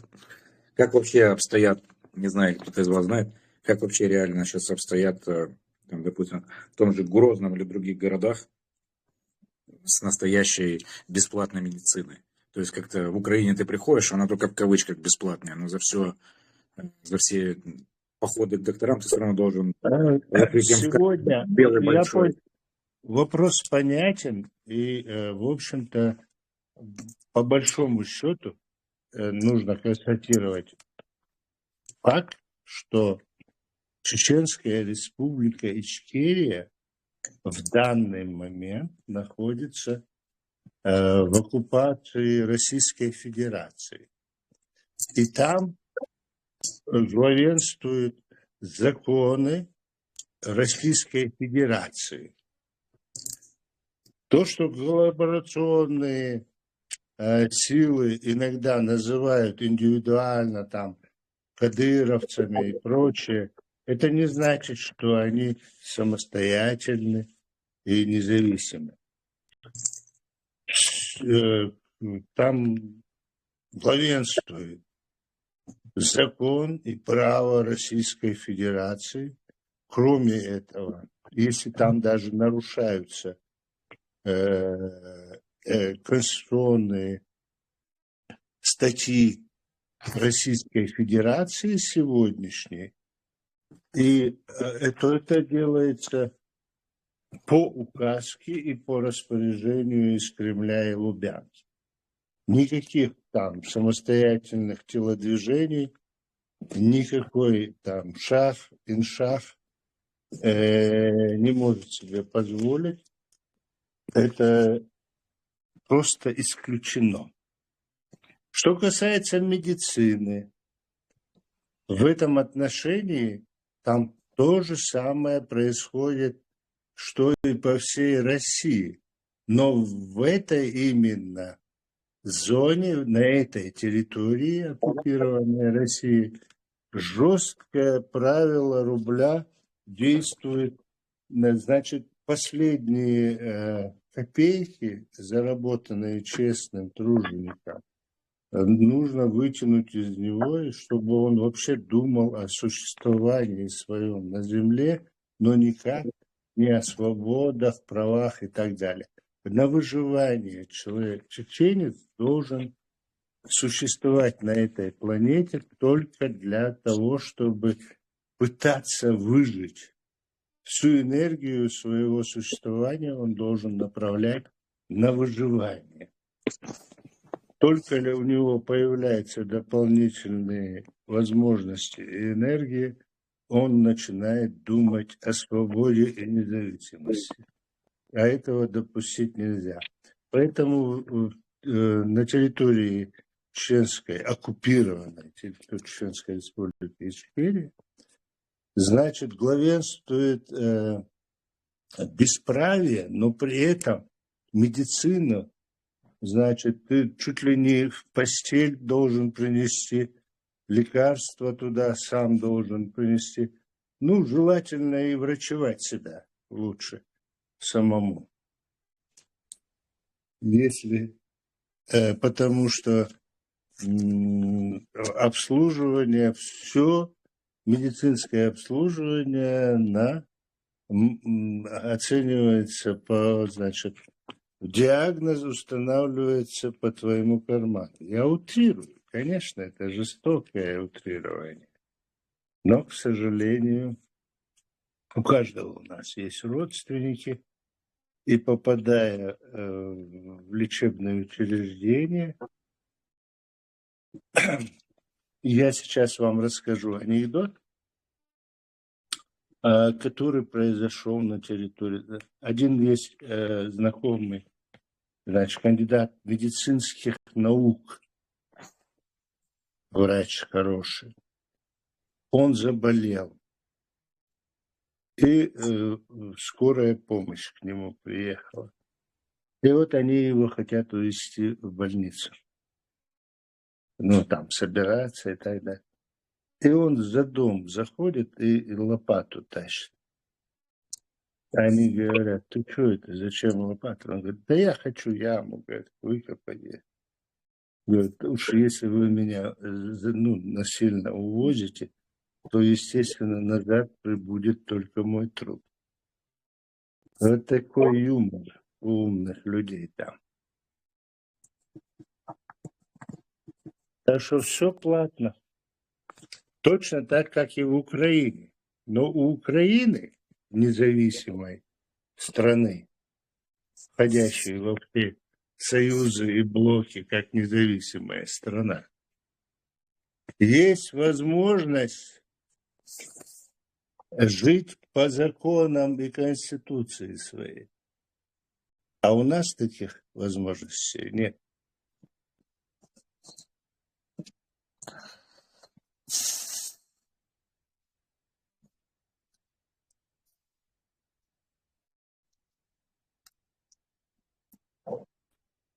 Voimat te dovli voi?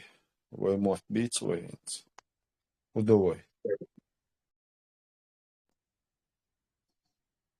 Ош вон Чубалиаш был на властиш действительно серьезный вопрос. Ду ар палестинш, ар шабеш, ар войн, шун балиаш был угиет войн, Вот сколько хаха мадьязи мнениш этига юзизва юза. Наверное, отбитан войсурт доз диштуй. Нахана умш дить ждать свои проблемы щу. Внутренние чеченские проблемы щу. Яхты. Цундела. Ца кузах, ца юзер юши умш ждать, ца войнюк ца сецвара яштаха. Вайбалбуй, цаал яртах вайбалбуй, дела та относиться дихаз, общем диза диш вежливо относиться деш, киет виз угар, киет виз, та сих халмалати, гинца Европе, многому чего учимся, дуй, дела опыт цаны, дихал дизва волк, дуй. Но вой палестинша, война абсолютно юж абатюш му бахкитня, цандина юж бахкитня, хундяча цана урам хасхиетсун балим, хундяча дик боузер бу худу, но и боузли худаться тешчана дуй, а то сих коз хакоча махазмох бухароли, да, худатас буйлок, и хубали дуйло интаган. Сундела вая дайман вайчар харцу дештег хагучдах диз дайман диц вайки уш дати шиука баркал. Аслан, интересно, ходу хайон гадами от чуаша вол офицер металлехен قدوي чум датсар وانجوكته إسرائيل كوكاز حيالو غيش بو هنا دنك زيون غيش بو بيون غيش بو هنا دنك propaganda إيتن تي هاري كروتش Палестинч, короче, хочу-то шпуцик бянайских. Очень интересно, худу во всем этом. Вайк хочешь, там ума мадайте, вай что махка, ахкадин. Цана шладатен, ду Şey таган. bolçana tse üyeş başlayın bak koşu bu. Таган царцig Палестинч ба селван цар ЛДП РФ барциг хочу куйлш полностью. Аэропорт Грозный хала бывший, потом разные звери, что сатнеш дарить, дешен луг. Таган, короче, Палестинч, буханцик, индейч бахкор, бу любой, то есть иш шанлуг приходишь, вот айсхешвах, это шай пехотинч будет, церк фас бош. Тундел, вай дахум долж положение, пока мы вот это вот не осознаем и не подключим к нашему делу международную общественность и не начнем отстаивать на политическом уровне вот это дело. İşte ayskış mel diyalog şahedek sal. İşte leylor doktor одним словом дальше. Ой, Да. вы Зато лейтенант, Руслан. Именно водитель, это Кернол, как раз тебе уже говорят, твои чужом армада. Твои чужом мечтают здравствуй, чупер, эту заразу завозят туда. Именно действие, что только таким способом мы достучимся до умов, до сердец не только чеченцев, живущих, и шунах, это все агентура. Ну, там может быть, тикчухуешь, я бы не сказал бы, зараза, бюрнах, бухнаденах, бо там, я вообще-то народ украинский бас, палестинский народ, как бы большей части его, я считаю, также оболваненным, как и вот с чеченцами то, что хотят сейчас тоже сделать. И что оболванены будешь. Аляска, Иерусалим, там евреев надо в море скинуть, евреи не должны жить, там вот на этих как бы лозунгах, да, с пропаганды там религиозной, их же тоже там маринуют, да, постоянно. Именно русские, именно вот эти. Сундел, там по большому счету это тоже какие-то эти, ну, просто войн и шабах, бари, юхвай, мабах, бах, как бы, я нет, та вой вариант, я вэш, тумахкар, короче, далелен был, Да, мужчин. вистфило, бэх мобила, что впереди.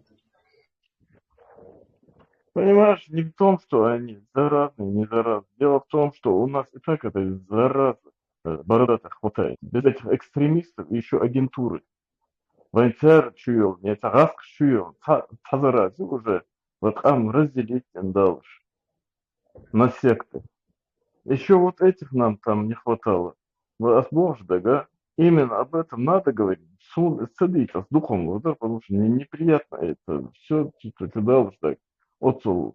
И все или то, смотрю, что обаркшивал без этих палестинцев, которые ночью мотан, бетан, ты на лички чубиваешь. Бил мелдаш, личвилаш, ночью метро. Сейчас эти еще подтянутся к силе нашим. И вообще заживем хорошо. Заживем счастливо все. Надо об этом говорить. Валя. Неприятно это, но об этом надо говорить всем. Давай, здесь, что эта проблема существует. Именно, не умалчивать ее. Свелыш. Ozar, es nošķi čvāris un modēdies heč.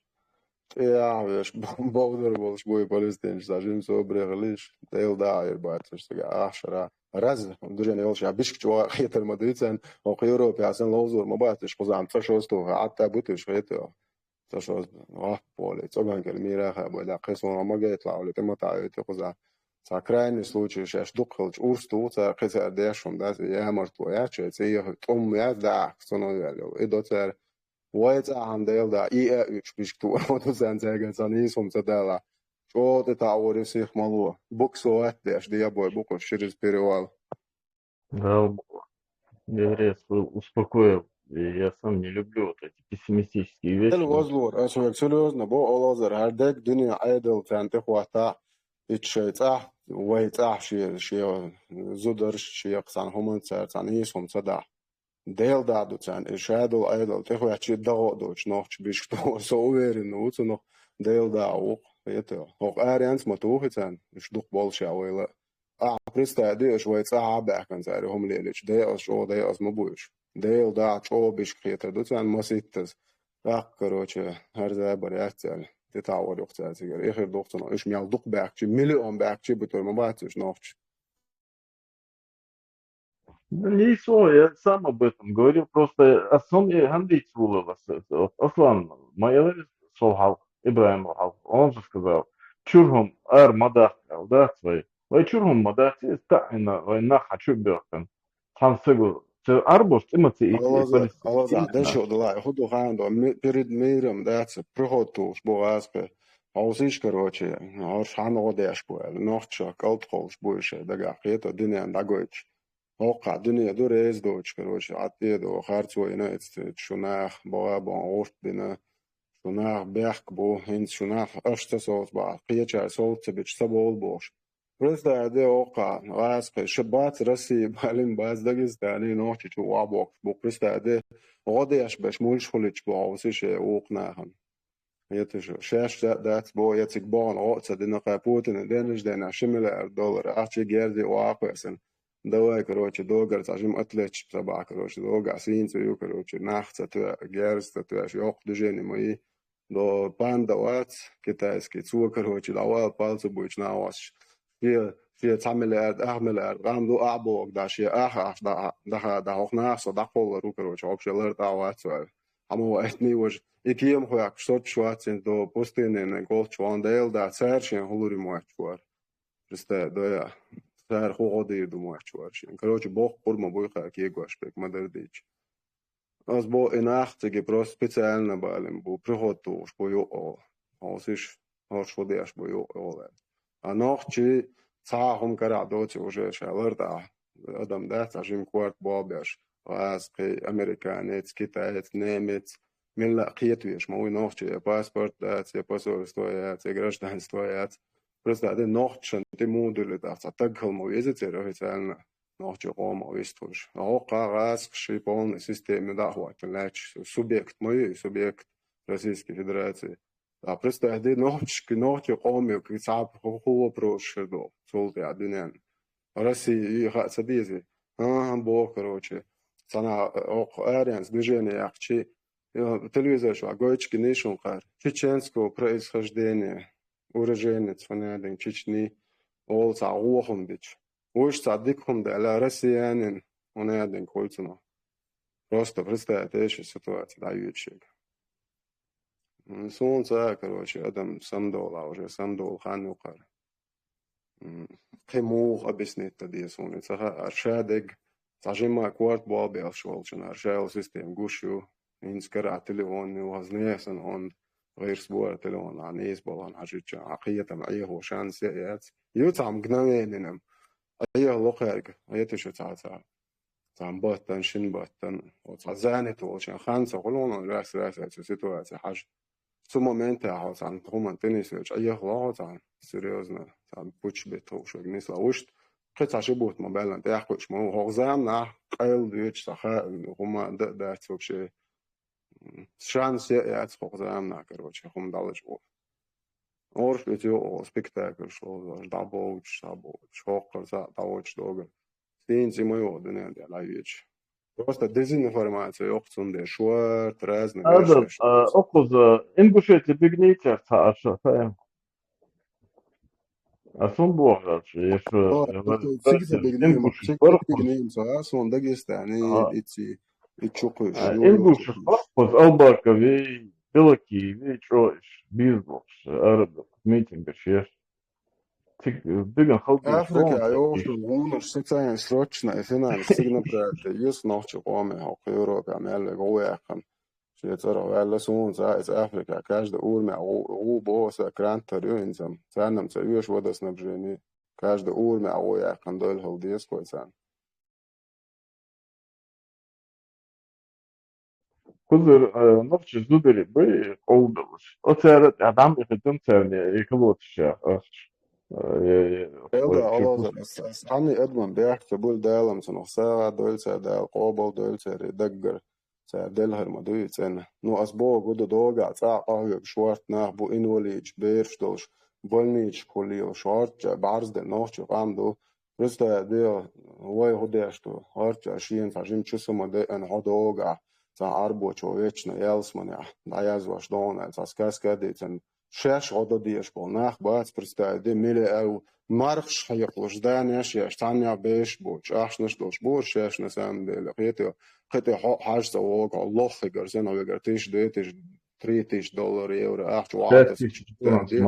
Да, представь, да, хойух, хай чажим чусаден сана давон, чиг дайер ваш лук представь, да. Хай коман дохштол, хай хор юрта, as делда, as тан ойох чметен, любой нохче юрта, и датово чо уештаггар оqa simjakar yoqsan. As юет связь, as гойт, шо юрта, хор юрта.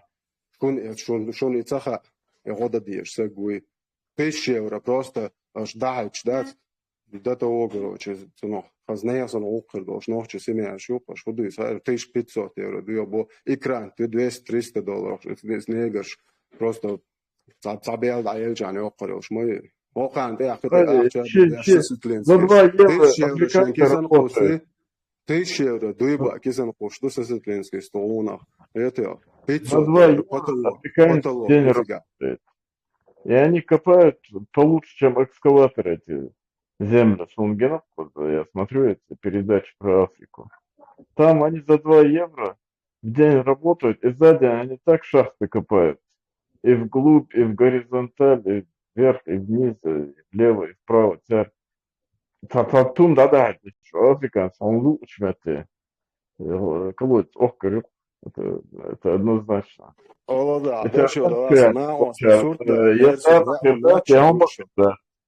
هون غيردات شو الشيء ضحت ما تقبل شيء جرجل السر ضحت تشدو هنا تطلع شورت بس جرجل حجرجل كتير جرجل ما سر جرجل نعبخ يقطع سيسكو نورمال اتش خذ خيتر دوش السيجت داج ضحت تقبل ويا الميتشو ضحت حنلش ضتغوش تكوت حقاو يصمن خير شو نساق ولا شو تغير كونتر هل شيء إيش بعد يسومكم إزدو إقردو خطو صار هاي قصة داقم على عوش دو أرش فساق دو واقصنا عن ويج فوت شو نوش بطو 8 миллиардов населения Земли а у тебя народ всего 1 миллион Скажем, Оля, ты скажешь, что за бараны у нас развелись?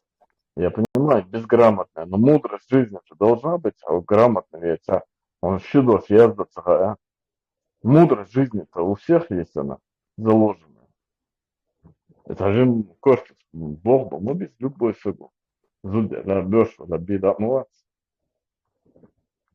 Не баловщич, ахуй, идете, нашидешь. Фу, блин, не переводи, это лицемерие.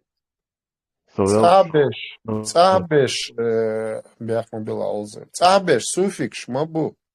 Иш суфикш, мурта чи суфикш, бо кличкш мою, це дуй лучше Африку, одір мадуца, це чадяща, дуй. Отца конченной системе, це докчуа. Ну, войнам дикёзе. И главное, и хундяшду, далгиага, ценгульш, дуй, ах, чанал дуакш. То есть и банкноч, еврош, ханадош будешь. Так шейна чуа зарплачить, то цар массарный дац. Зарплачить, дой дац. Ишта хумшлил до цар. Это все шей бизнес уешь. Ча мели сегет буш еш. Шей ахш дуакш бу. Шей киума деш ба цар рошен дурак шига еш. Шей дalt я кидат беш, дейл хир беш. Це юш це. Шейбобеш бу цаас сегет буш ба царюшем. Ама ба лицемерш. Юг натуральный. Аслан, они же, самое главное, карна уж могут, молодцы, болбеш, голбел, зудребы, они не работают. Сакен аршлус, могут карне керстна. И сакен шендел арч, это дает, шейгелу жан, это дает, суфикаш, для суфикаш доктор, суфистер, шалит, тронло, шалит. Ну, ах, чечен разберется больше. От Айлезов вообще не надо произносить слово, что я чеченец. Скажите, я мусульман, все, я отрекся от чеченства. Отречься. Да нет, открыться да уже от нас, отвязаться такие твари. Если они презирают наш суфизм, да, я уже какое-то время, ну, до последнего времени, он залил сейчас презирать, я что открыто, африканцы, арбош, тамари, туда дешет, далил, надо определяться этим людям, отвалить от нас. Сон беда, вас ногчего, сексон, война, ногчего. Сон динес балбаться, сон дочь динес балбаться, мне плевать на все. Главное, что он чеченец и признает и сочувствует чеченцам, это для меня чеченец. Тот, кто не признает или будет интересоваться, какой он масхабы, какую религию исповедует, сон ногчего, это я точно знаю. Он предрасположен определять по религии, тогда пусть к своей уме прибивается, как заблудшая овца, и дальше идет со своим 1,5 миллиарда.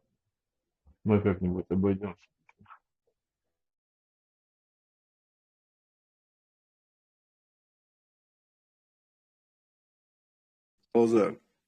Turcija izudējoši ir tie bēdoši tanā balhauoči, hienāšo tagad. Sun представляет ахт мудо это бицено тieši etieš. Сообщее понятие отцовка. Модела танки по те ахт дошу, но евдел тогда цади. А я ахт аутун лакуеч. Это тысячами нахма буи ахт шкуеч. Тундеш до того пока его ашу сюли представляет ночи ахтен ездит теш. Да я как короче وقع короче ليخ شوية دوس راسك سبيتلوش رسيت يعيال رسين دو حلوية دوس هم اتا يروقصو ميتشين دو صراع ايقن وان ولا يوار это пограничник швейнаш мы бы ФСБшник что шо да мулла едет мулла прием бос уже прихотуш скайнах мы бы уже беш ночи а я габеш представил наглую он дал ялсмана да я зваш до бос Nord, Nordje Ritsbad, e-mail látás, és eldol Ritsbantére nalogok, запасной вариант, на хабукой. Дела бор бокут дикуэличем. Я просто, это просто позор. До какой степени вот, мозг у человека опущен, который дает обмануть себя вот таким субъектом, как вот этот Сосветлинский, Масветлинский, теперь Сибы, ты скажешь, теперь раз ты хамот ли бацер амба беш, вот сюлиш, потому что они друг друга не понимают, эти все народы. И раз хамот амба цагушел, это очень умственно недоразвитый человек, потому что ему жизненно необходим сюличу. Он, я считаю, волши юбка бить видишь, через каждые 2 километра в селе они не знают другого языка, и они обязаны знать в совершенстве этот язык. И мотаться амушел, отсыг гладуш, сусетти, моти раскамот. Цун гладуш, му эйрон нохчи убошел, дуделя, дошволя. Цун гладуш, бежак. Я вот этого вот просто поражаюсь, как может такую субстанцию слушать. شمل إستوري وشو نوخ شوات هي داهر يعتان سولو شنو تيشر وشوات قيقي تقعسات سن داس قيالهم فاكتيتشس يول بقدك دوي سو نوخ شقام مولي لين اتولتي عسون خوتون سودبا يو أشور معوات وغير داس أسكازش نتسيتي لانزون شايا منصورة Саша хыл рока короче, ушурма динаксан вообще совпадение. Моя ушурма темница чуавина почему-то царицын хазвел волш. До того, что хазвел Голландцу, Северный Кавказ, полностью хакам ушавах. Просто в России стан холчанца даккатем штач, холчи ицуна реза хилвочвол. Темница чуа и волитан, а почему-то чувак решил, что Гунибе 37 не стоит, короче, этой дикой, дерзкой смерти, короче, беешь зудри до хуза. Короче, я не считаю, короче, вообще бешься.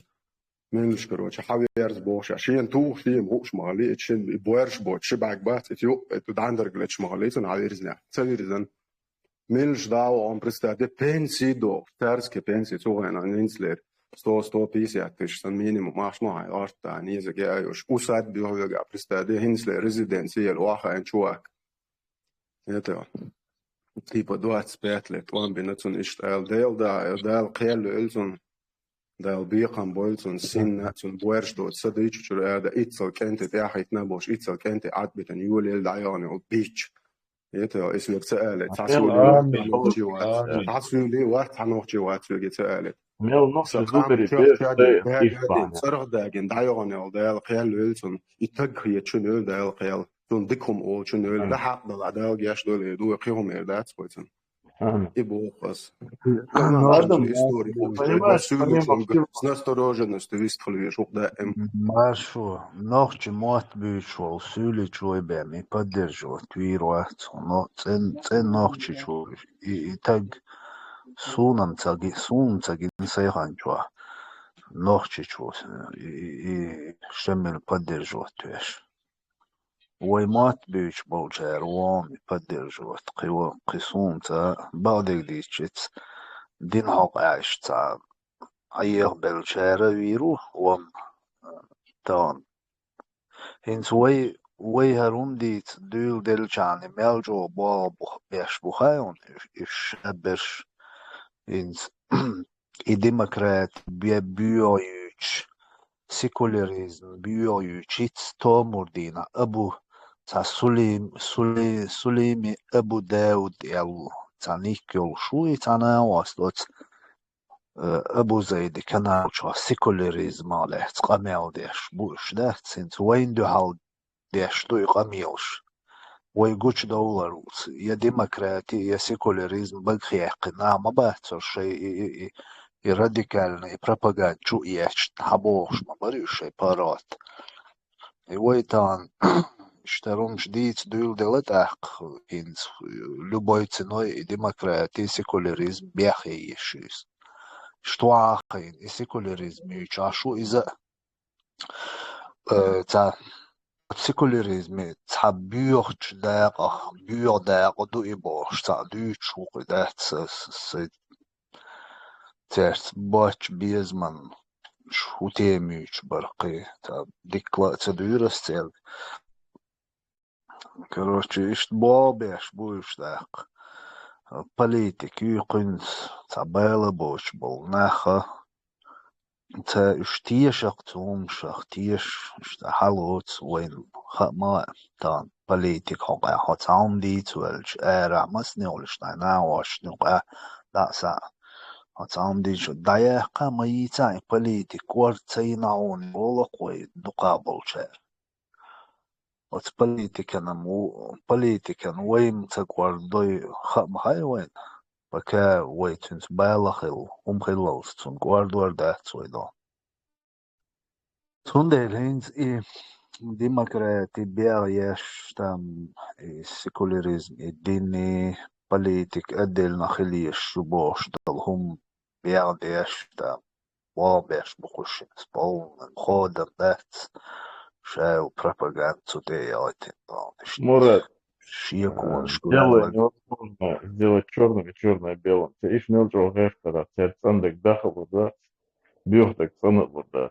И сейчас мою ده бюхну, أوزر تير حجلا هين تير ليلوش دل هين تاهون يادين كألي تحا إيلين تاهم ليلوش بوش كروتش شاوغ مص توبنش يا شاوغ تيوق أول بوغ تير ويدوتك وي بيوم شو بوغ تير دين دال دو حلول بيوم شو بو وي تندل وي وبشي تيوق تانا يمخك دكتور دهت بارتر شوي المسلم SSC مسلم أوستريا لوق أتشيمو بوريس и да становится шакитарас مسلم.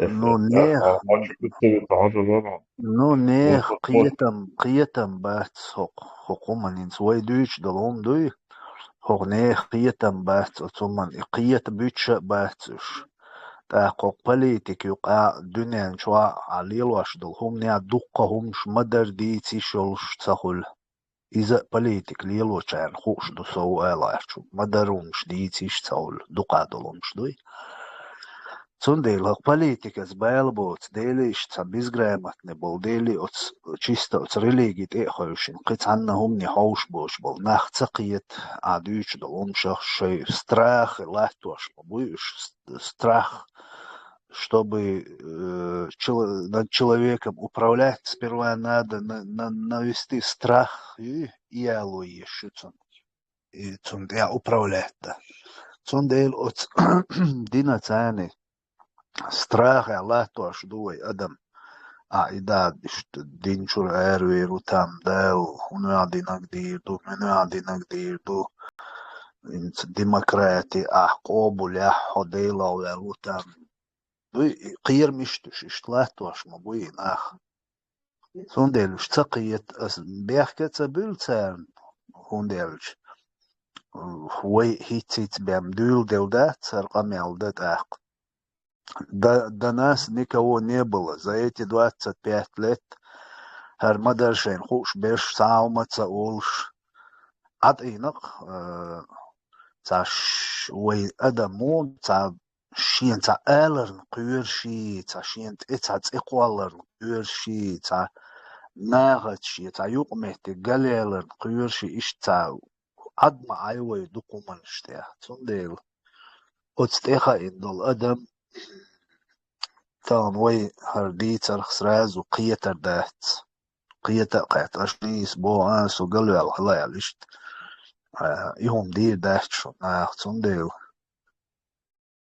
بو ببيش بور بديت ديش دو داق سيوك حيوش آتسويز يسو شب حيوش آتسويز انتام دير دو يبو شور مو دديش دور ديت ديش دو يو بو أسوي تا دين تسويرتين هما دا تسوي يوي قردين دا ديحقاش تقوات يدين تديحقنا ويقر يوي يدوحقي تور دا تتعن ديق دا وي просто от دينا تاني لوزو أشدو بوي لوزو أشدو عاسقش عيو أشدو عاسقي أتومان ديح يحيقل دو تي نيتبو أتومان ديح شي институтشلش веками хабош будешь дом. Через эту религию вы использовать деши, болбеш, шей агент больше. Да. наивный, безграмотный, то лой поддаваться до стег истории, дэх салам дели, хагуш мавелля, все, да, цуна ойле ой, шейла ой, и штунду, цунде, короче, ой, хагуш пшушти, а маргинал, шнук оцнаам герга, озор, ахуэдер, цоха. Ну, маргинал, Волчийчук, чем быть такой овцой, управляемой русней. Я готов кем угодно быть, но оставаться со своим народом, це помацание. Лалам, я готов быть маргиналом, чем лохом русский. Лалам. Лох шмабати, это же не лох, это управленцы. Это агентура ихняя. Лох, жботя гладуш ашбаш. И то оце рапса тишсон бодак биza. Аккорд бош, хатарга сонда хажала и евро цербер вытянуть, попробуешь развести на 10 евро. Так тигр хурдон, иш лох шмабат. Эггер гладуш, мискнеш бубош, пошлить у нас. Хэрлгот шнабыш. Попробуй их на 10 евро развести. Они нас с тобой продадут, меня и тебя, вместе, базарбегом. Потом еще раз купят и продадут. А из этого делайте вывод, что это не... В общем, и не лохи такие, это чисто шашулил допуш. Прикидываются. Ну, скорее всего, прикидываются, лицемерят. Это значит выгодная позиция. Сунешь, где я не верю в эти сказки. Пускача сам объяснишь демократии. Юг, объяснил, пособишь, идешь. Шаш, будешь нормально, что чувствовать дешь. Афганистан, потоланишь. Еще мужик координирован, им царь хацалоцар адичи, они не замечают это.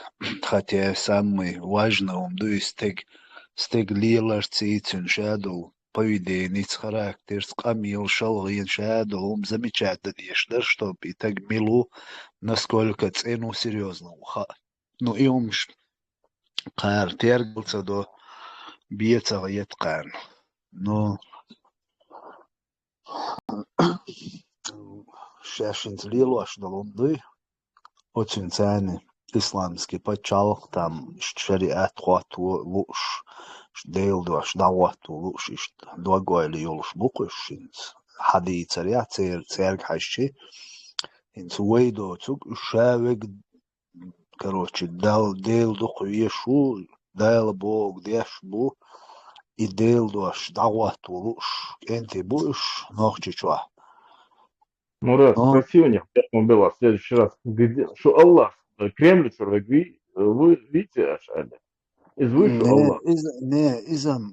Изам халава цела сценаны, но факт, что шейдага искренне берш бама буюш, что аж искренне шей бог она ишца дел да лилш душеш бог, догва лилш да лиали дулил серия, суммаца бог, каждый имеет право шиенлу чунах тиеша шиенлу угда. Но и мох васқышкар югмо берзуар бу и хум цадуцер и югмо берзу бах и маду важный дек и маду энтан и хогдуньян годи доти қар ист уин масана хушду исламский государство елерч был наган дуньяну ца поддержки ириоци я ца признание ириоци уин хапмахайс. Это однозначно дуис, точно дуис. Так, и мох мерш убах бах бохкош от шей цели цани так. От ласкишкар и воюдер зудиш дол диакар и военный преступлениш так паспорт дуньян чуап. Мол лелит бах кой ахч да десте ахч мода и мол лелит бах корш иза моди до и хум диц мадезицер нах задаваться до и вопрос церк сумца хульца исторический кино шеф это грушица bez najālēts, kinoš čo asaništa. Цана дайс бёрш буш, отнохши čo цапалаткши, цучо аплан шулш бутьяш дон. Всю жизнь не знаю донше, голш эмкилш хвахш. Та объяснить, да цалези он программ, и цае сунам лэри серьезно цэр исламский почалк. Яваш догвали ol шариат наватуаш болнах. Дуньяно признать бир боти қар, цаа признание ириоти, цаа поддержки ириоти сун иха. Ишти он дук иха лэрх сун цэр, иди цари цэр, дуй освободить тирию, и шариат нават дуй байгарх мацатюй. И дальше что будет? Мурат, Erbaş terkeyiz, bas atер бабу, что соглас, истеба, первый тер 97-9 год, вот 2000 год, вот тинак. Их отер нах их цебизаш. Балбакш бук. Их вот этих и считают как раз маргиналами. Их вообще никто и не слушает, не слышит. Тер бабу согласен. Начиная от Закаева, кончая остальными бородачами. Так что даже и думать не стоит, решать просто программы. Эти оболваньте молодежь. Хоть одного оболванит, и то хорошо, который бы стать каким-нибудь доктором, профессором или адвокатом, финансистом, юристом. Если они его с пути сбили и сделали бараном, который будет всю жизнь в секьюрити горбатиться, это уже они, считай, ГБшную миссию выполнили. Хотя, вот, да, либо что. Войн отчаянно тест на чеченскость ешь. То есть, вы инти büyüş beş bu муслим эсси там Владимир Абу Зайди изи неважно кто там еще. Мы не знаем, что ночью будет. От того, что они ночью говорят, это не значит, что их ночью. Они могут быть там сюли, там курейштейнаца, какие-то эти, я не знаю, йеменские цыгане, войнюры, бяхкан, царь зудри, бахайтан, войнюры, ахвайшин. Это также могут быть совсем свежие, войол сибиря, намаляхни, тига ахалк мобильни, войтенашчу сюли, заселились, войхама бяхни. Многие уехали, но многие остались, и их не выгнали, потому что они сразу, ой, бусул мадуй, бусул вежи, они готтер шей святость, гайтрас, готтер жейн, штош, и халаваттен ламаш, деш междик, через религию, ой, нюкири, полезно, или очень, тоже царь, что я бусул вежи, буэль, жуй нюкибитен, даже от схена нюкибитен, дука адмиштушун, которые по-чеченски говорят. И сейчас это педалирует, вот это, либо исламских, хириатских, будь вообще хириатс. То чеченское их не интересует. Ну, это понятно, цан. Хитроин даже, вообще, растик, элэр цабаулит урдухцан, лишь бы мы, это не было чеченским. А то, что мир не признает исламистов, это их уже не волнует. Непризнанные исламистов даже, мекшуцан, лишь бы не чеченское. Они тихо нас ненавидят. И военный тест на чеченскость, ну, просто такие, не биологические, я имею в виду, а именно моральный тест на чеченскость, просто таки необходимый. Юклайн. США, огромный США, больше всего нефти добывать, в 40, не знаю, каком году, в 42-м, 41-м году, ляханши от территории, амелу японец, хаяца, лагерь чуэль нацар, ходидель до конца войны. То есть они это просто так, представьте, цан и проблем хотел, войн представить, дальше он юкай бяхкен, ночью мат бич, воюет ислам, то либо ислам, либо вообще ничего у вас не будет, бош. Только через ислам, только исламское государство, только это бош. Воюет ацабустич. Мы должны знать, кто эти люди.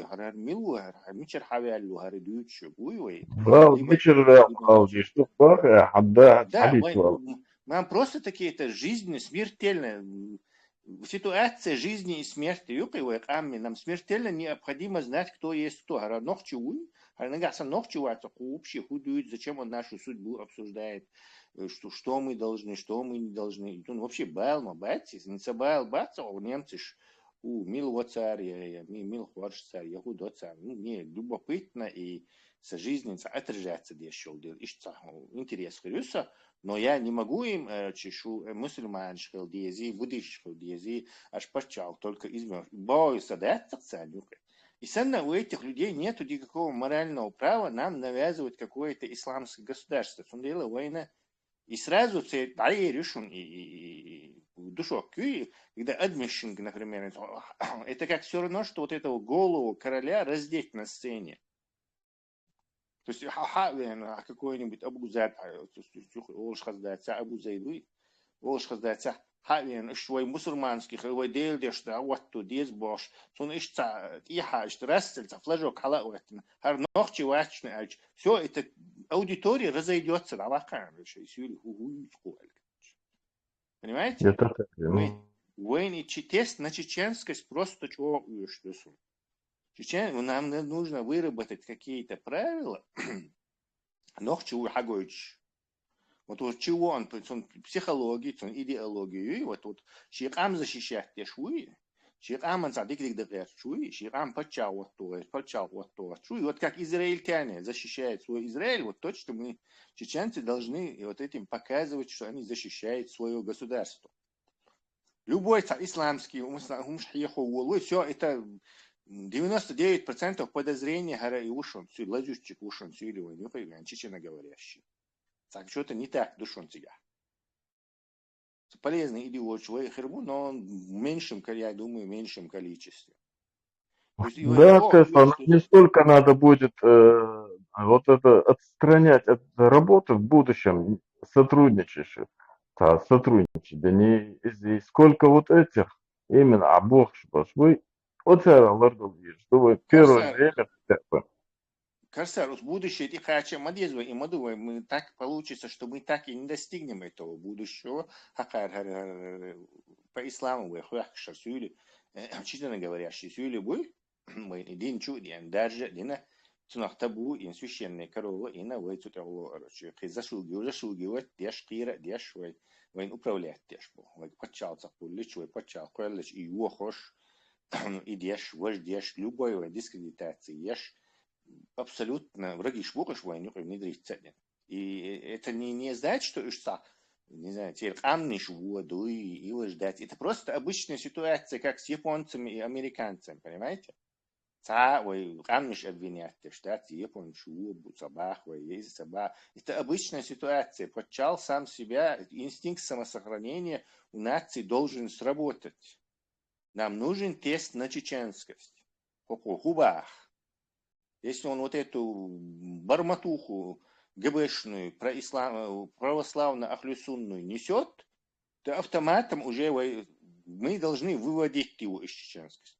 Почему мы имеем право нохчи милувати говорить? Потому что мы считаем это главным. Хакаршай, бусул, один главный дубах, то естественно они могут и бусул, и хумша, и ючат, и но вы ночью главную дуба. Так мы имеем право считать кого-то чеченцем, а кого-то не чеченцем на основании того, что он говорит. И худую чула, дюра, так мы будем давать справки, кто есть кто. Виртуальные, скажем так. Да, тагана спокойно, еще лошух, милок омал, бойца. Хаверзо, я отсигару его. Вот хатэр мало орм. Цер даун хат шанс юрт дейцу ичшел. Цусата хордах нахам любой шем ну факт. Лулхо кулхо. Баба сюлеба татаршбо нохчебо. Вот это очень легко сегодня. Я к чему говорил? Вместо вот этой иллюстрации, которую нам предлагают, нужна она иллюстрация, но в первую очередь обичвал, енах будет, если на них надо будет иллюстрацию установить, чтобы эти люди знать в лицо, по крайней мере, в первое время, да, до нее еще дойти надо через этих змей, которые среде нашей Как? находятся. Даже вы администрация охоту на ведьмице ездим, даже и хорошие могут попасть под раздачу. Я имею в виду теркер и инструмент выбитый еще. Так, надо олтер, все, у них все их проваливается. Инструмент юцар использует еще. Православный Ахлюсунна Бен Салмановский культуры. И церковь и керер выбитывается, они будут им пользоваться. Да, мы сами себе топор палачу вручим, дабахтат ами квартал, просто вручить дует. И инструмент церковь выбитый еще, так наход наведемся, листировать, они автоматом безвредными становятся. Они так не могут навредить другим точно по такой же принципе. Грузинщина навредит цадала церковь, потому что грузины не в этой системе бенсалмановского этого культа. Не знаю, литовщина цадала церковь навредит. Точно так же война навредит политический ислам. Да-да-да-да. Это общественный, скажем, даже не общественный ислам, да?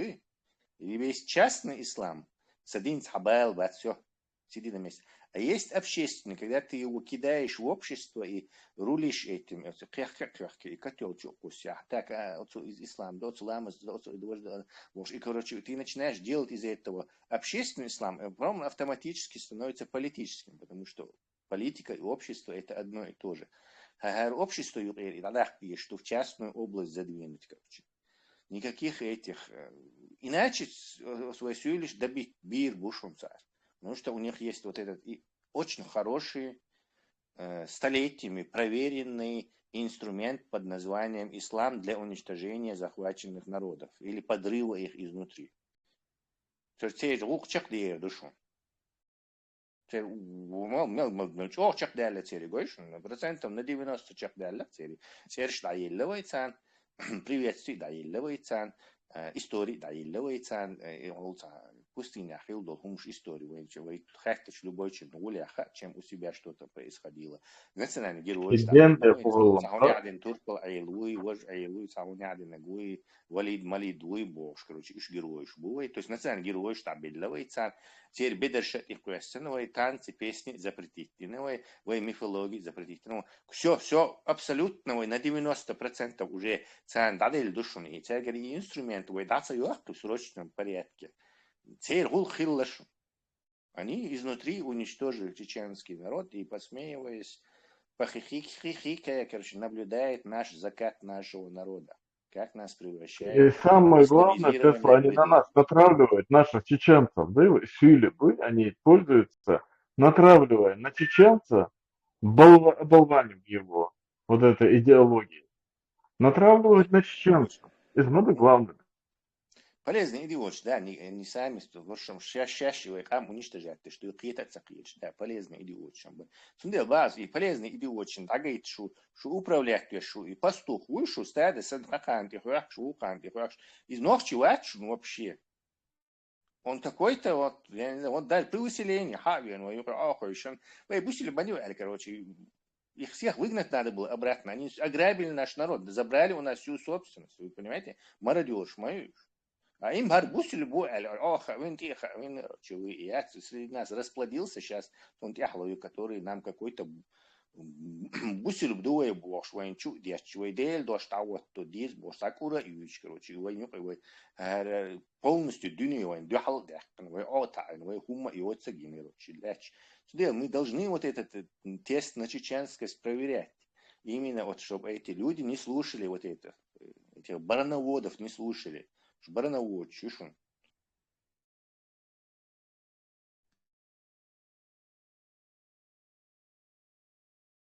Я лишился. Дико элли, хазы элли. Вахар, ничего, а чего, чат чего, а чего, Лауреат. Чуашу.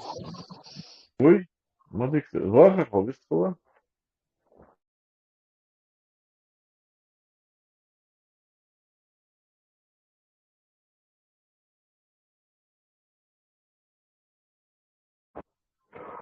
И лауреат зазнался, что-то у нас. Все зазнались.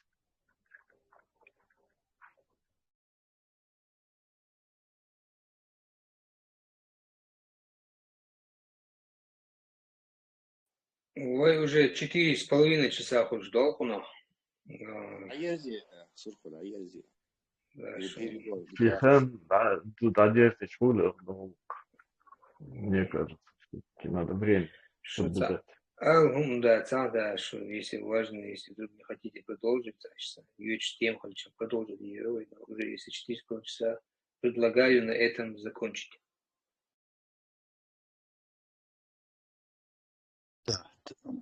Цаде лаунинца суру ой Вордаш, мадул дело. баро чаан диалш бенза письма цалатири ибраим. Что цаво шаир. Ну, да. Ну, Тесла, о, дикума берцу битснак. Надо все-таки это в первую очередь вон Аллах, она это кто есть, чтобы чеченцам указывать ихнее житие, как им жить. А ты перепутал ее, ты что-то со стадом. Бажен, боже, це путить даже мать. Значит, там цели люди, це было. Вот знак, как что царь, открыто. Что ты хочешь, а сам хочешь, да? И сам что хочешь. Хана, халел, мечрел. Да и выехал вообще бить.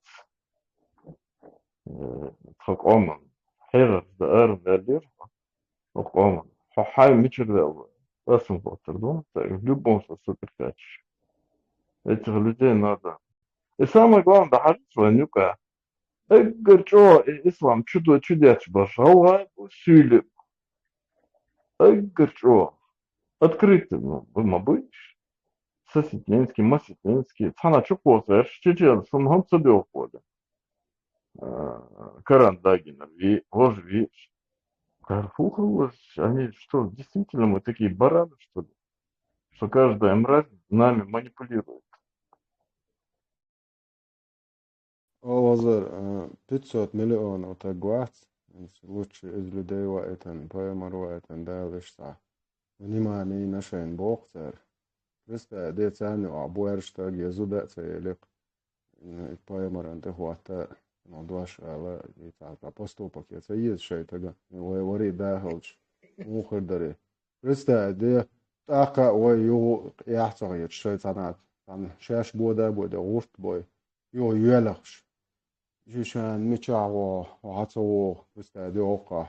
ناني وقيم كلا دون عشت دون صدق دون عشت يو ويقو شبوك نستعد ديل دا إيش نخ موخي تريتول تاع вообще إيش صدبوسل بوش ومو ولش إنخ نستعد ديل وقلورا وات سواشم زارع تاع شيء دي دوت بودارش شيء دي دوت Гайтиш Эрсун. Тысячи арбо, обычно арбо, это агент, а тысячи арбо гайтиш, это хвату энвель. Гайтиш, 100 мон гайтиш. Что мульш дуца, цена, представляешь, одни просто решаем полностью, и вам чисто бусол дня бьешь, ишь табак не, и хум гайт, ночь день полностью, что хадя конфет. Историю приписать, я ж буку раз, кацаны, ода я ж бу, ишь дари бош. Он один исламист был полностью, короче, шариат вот, а я чбориш квартошку юкш бош. Ich habe da gut rausgekommen, boy. Noch zum Atlevel, dann ein Quartos durch, Küks durch, Lergs durch. Jetzt schon. Ist noch Brot gut durch, den noch er. Da kann Züg jetzt er, ja, welche Boal, bo. Was Züge boschen, auch Mog schwarz, bo. Jetzt ja Lürsch und ja, jetzt bo, das haben den. Lürsch, ja, sehr hohl, hajan bo. История, это самый бахел истории, это баал дадуючта гуат яша лох шват дахудут я мичхач я сонун та дела сам эду дела силы докос швар равик швар адам самде десерте бош лил шмяло чон даг мялил чон эл сидо да ала что да ханья хөлела сон хасфет хаз сем қиятан бош сем ирха олдо нохчва дут дадуч но тиеш нохч мацла بعدك الصديق وديش انت يا واتس بيتشوز بيتشوز просто да йо ладуш мой да на всю жизнь буч лул хой ой та дуй ой хонены ой вежли дуй veži vai helč vai cāhelč, okēr ārstniet, jā, homškojoš, iet jau šeit bēršu adoč vai bai ritskandol nachbokič, ihom mūlieldo vai vežeš, iet jau. Šai mahkā bēzneš, čāsk šoenču gērzēku, šai mahkol. Išku vežribu. Sopanēti, jā, Mašu история, Бэл хилцебиесцер, Бэл набахцер, Хок почал. Я понимаю, шей чисто, шей не укаешься, бусул дин дюч, там, бусул дин яхилумш дюч, аршеду, стык.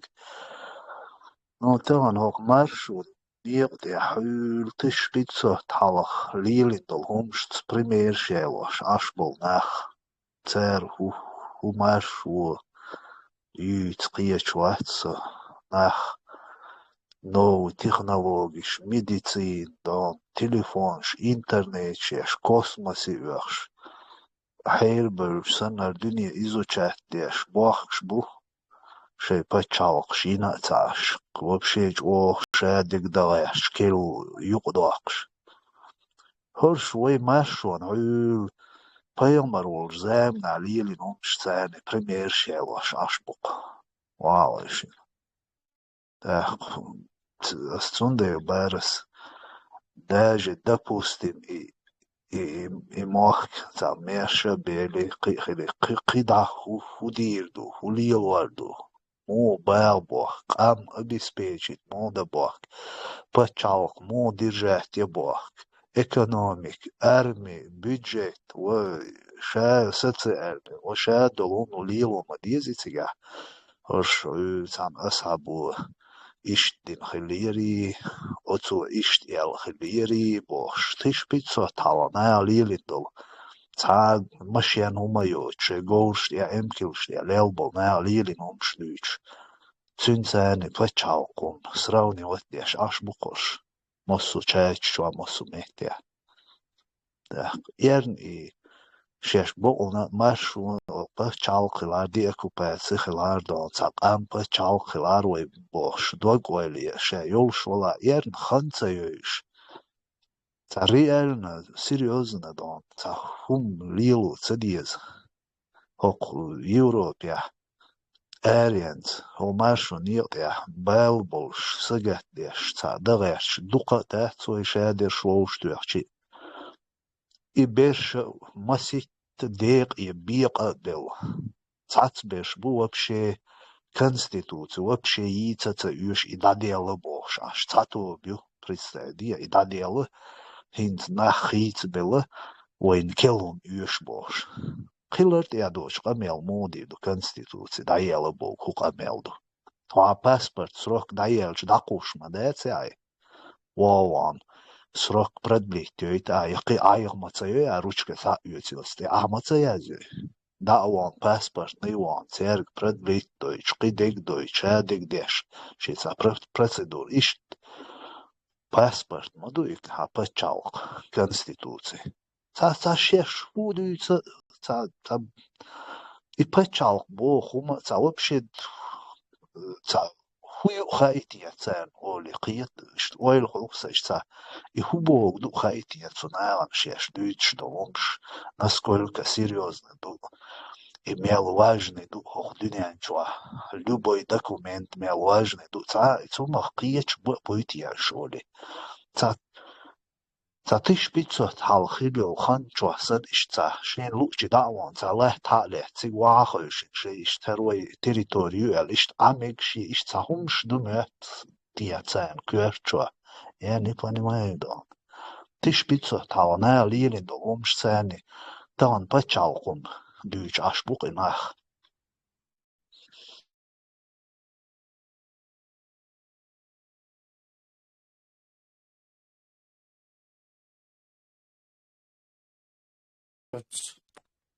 Диня не в тему дала.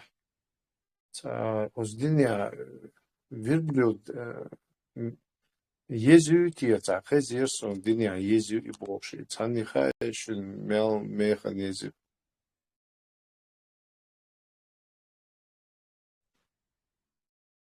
Конституция, мючуадец. Devās un Дон, izcabo. серьезный вопрос, Дон, Корсар. И шариатский суд дать, между воинами, они все в верблюдах мерили, пересчитывали, потому что вот источник, что видите, арабский, в верблюдах маду, и отцел верблюд дел ези, отцел дел хайл ез, бор верблюд, что тебя ючь. Туннель они серьезно, верблюды пересчитывали и какие-то там расчеты делали. Так что это не праздный вопрос. Аслан точно спросил по делу. Да, свободы. Диком есть тоже система. Просто я дословно не помню, вот верблюда, длине, хотя езлярю, это непростое животное, и по плановой шварт функции длиня езлярю. Aslan dinājām tās un nohč gauri jāci camokšta holčīč. Camokšta holčīč jāci gauri 100% уже кай далило шьёца реч. И нохч gauri это на жижг уже пама вы дамоку сырва 3-4 килограмм. Жижг итцел еш бда последно итая реч. Лык нохчиш нохчич он gauri зим хас он эмкалам хохарен зурбан 100 эмкалини 200 эмкалини бош. Roči üstreseni šī emkoštā iezmūkuliši, cērs īdēš išdo ākrosī. Cērs redz to передвижением, arī там бег докш, витва докш, май arī нохч гаур по сегодняшний день дешем эхлоршук. С Бухари книг перечитать, есть там где-то найти надо этот хадис. Или охчу, не, я забыл, там прогресс мою.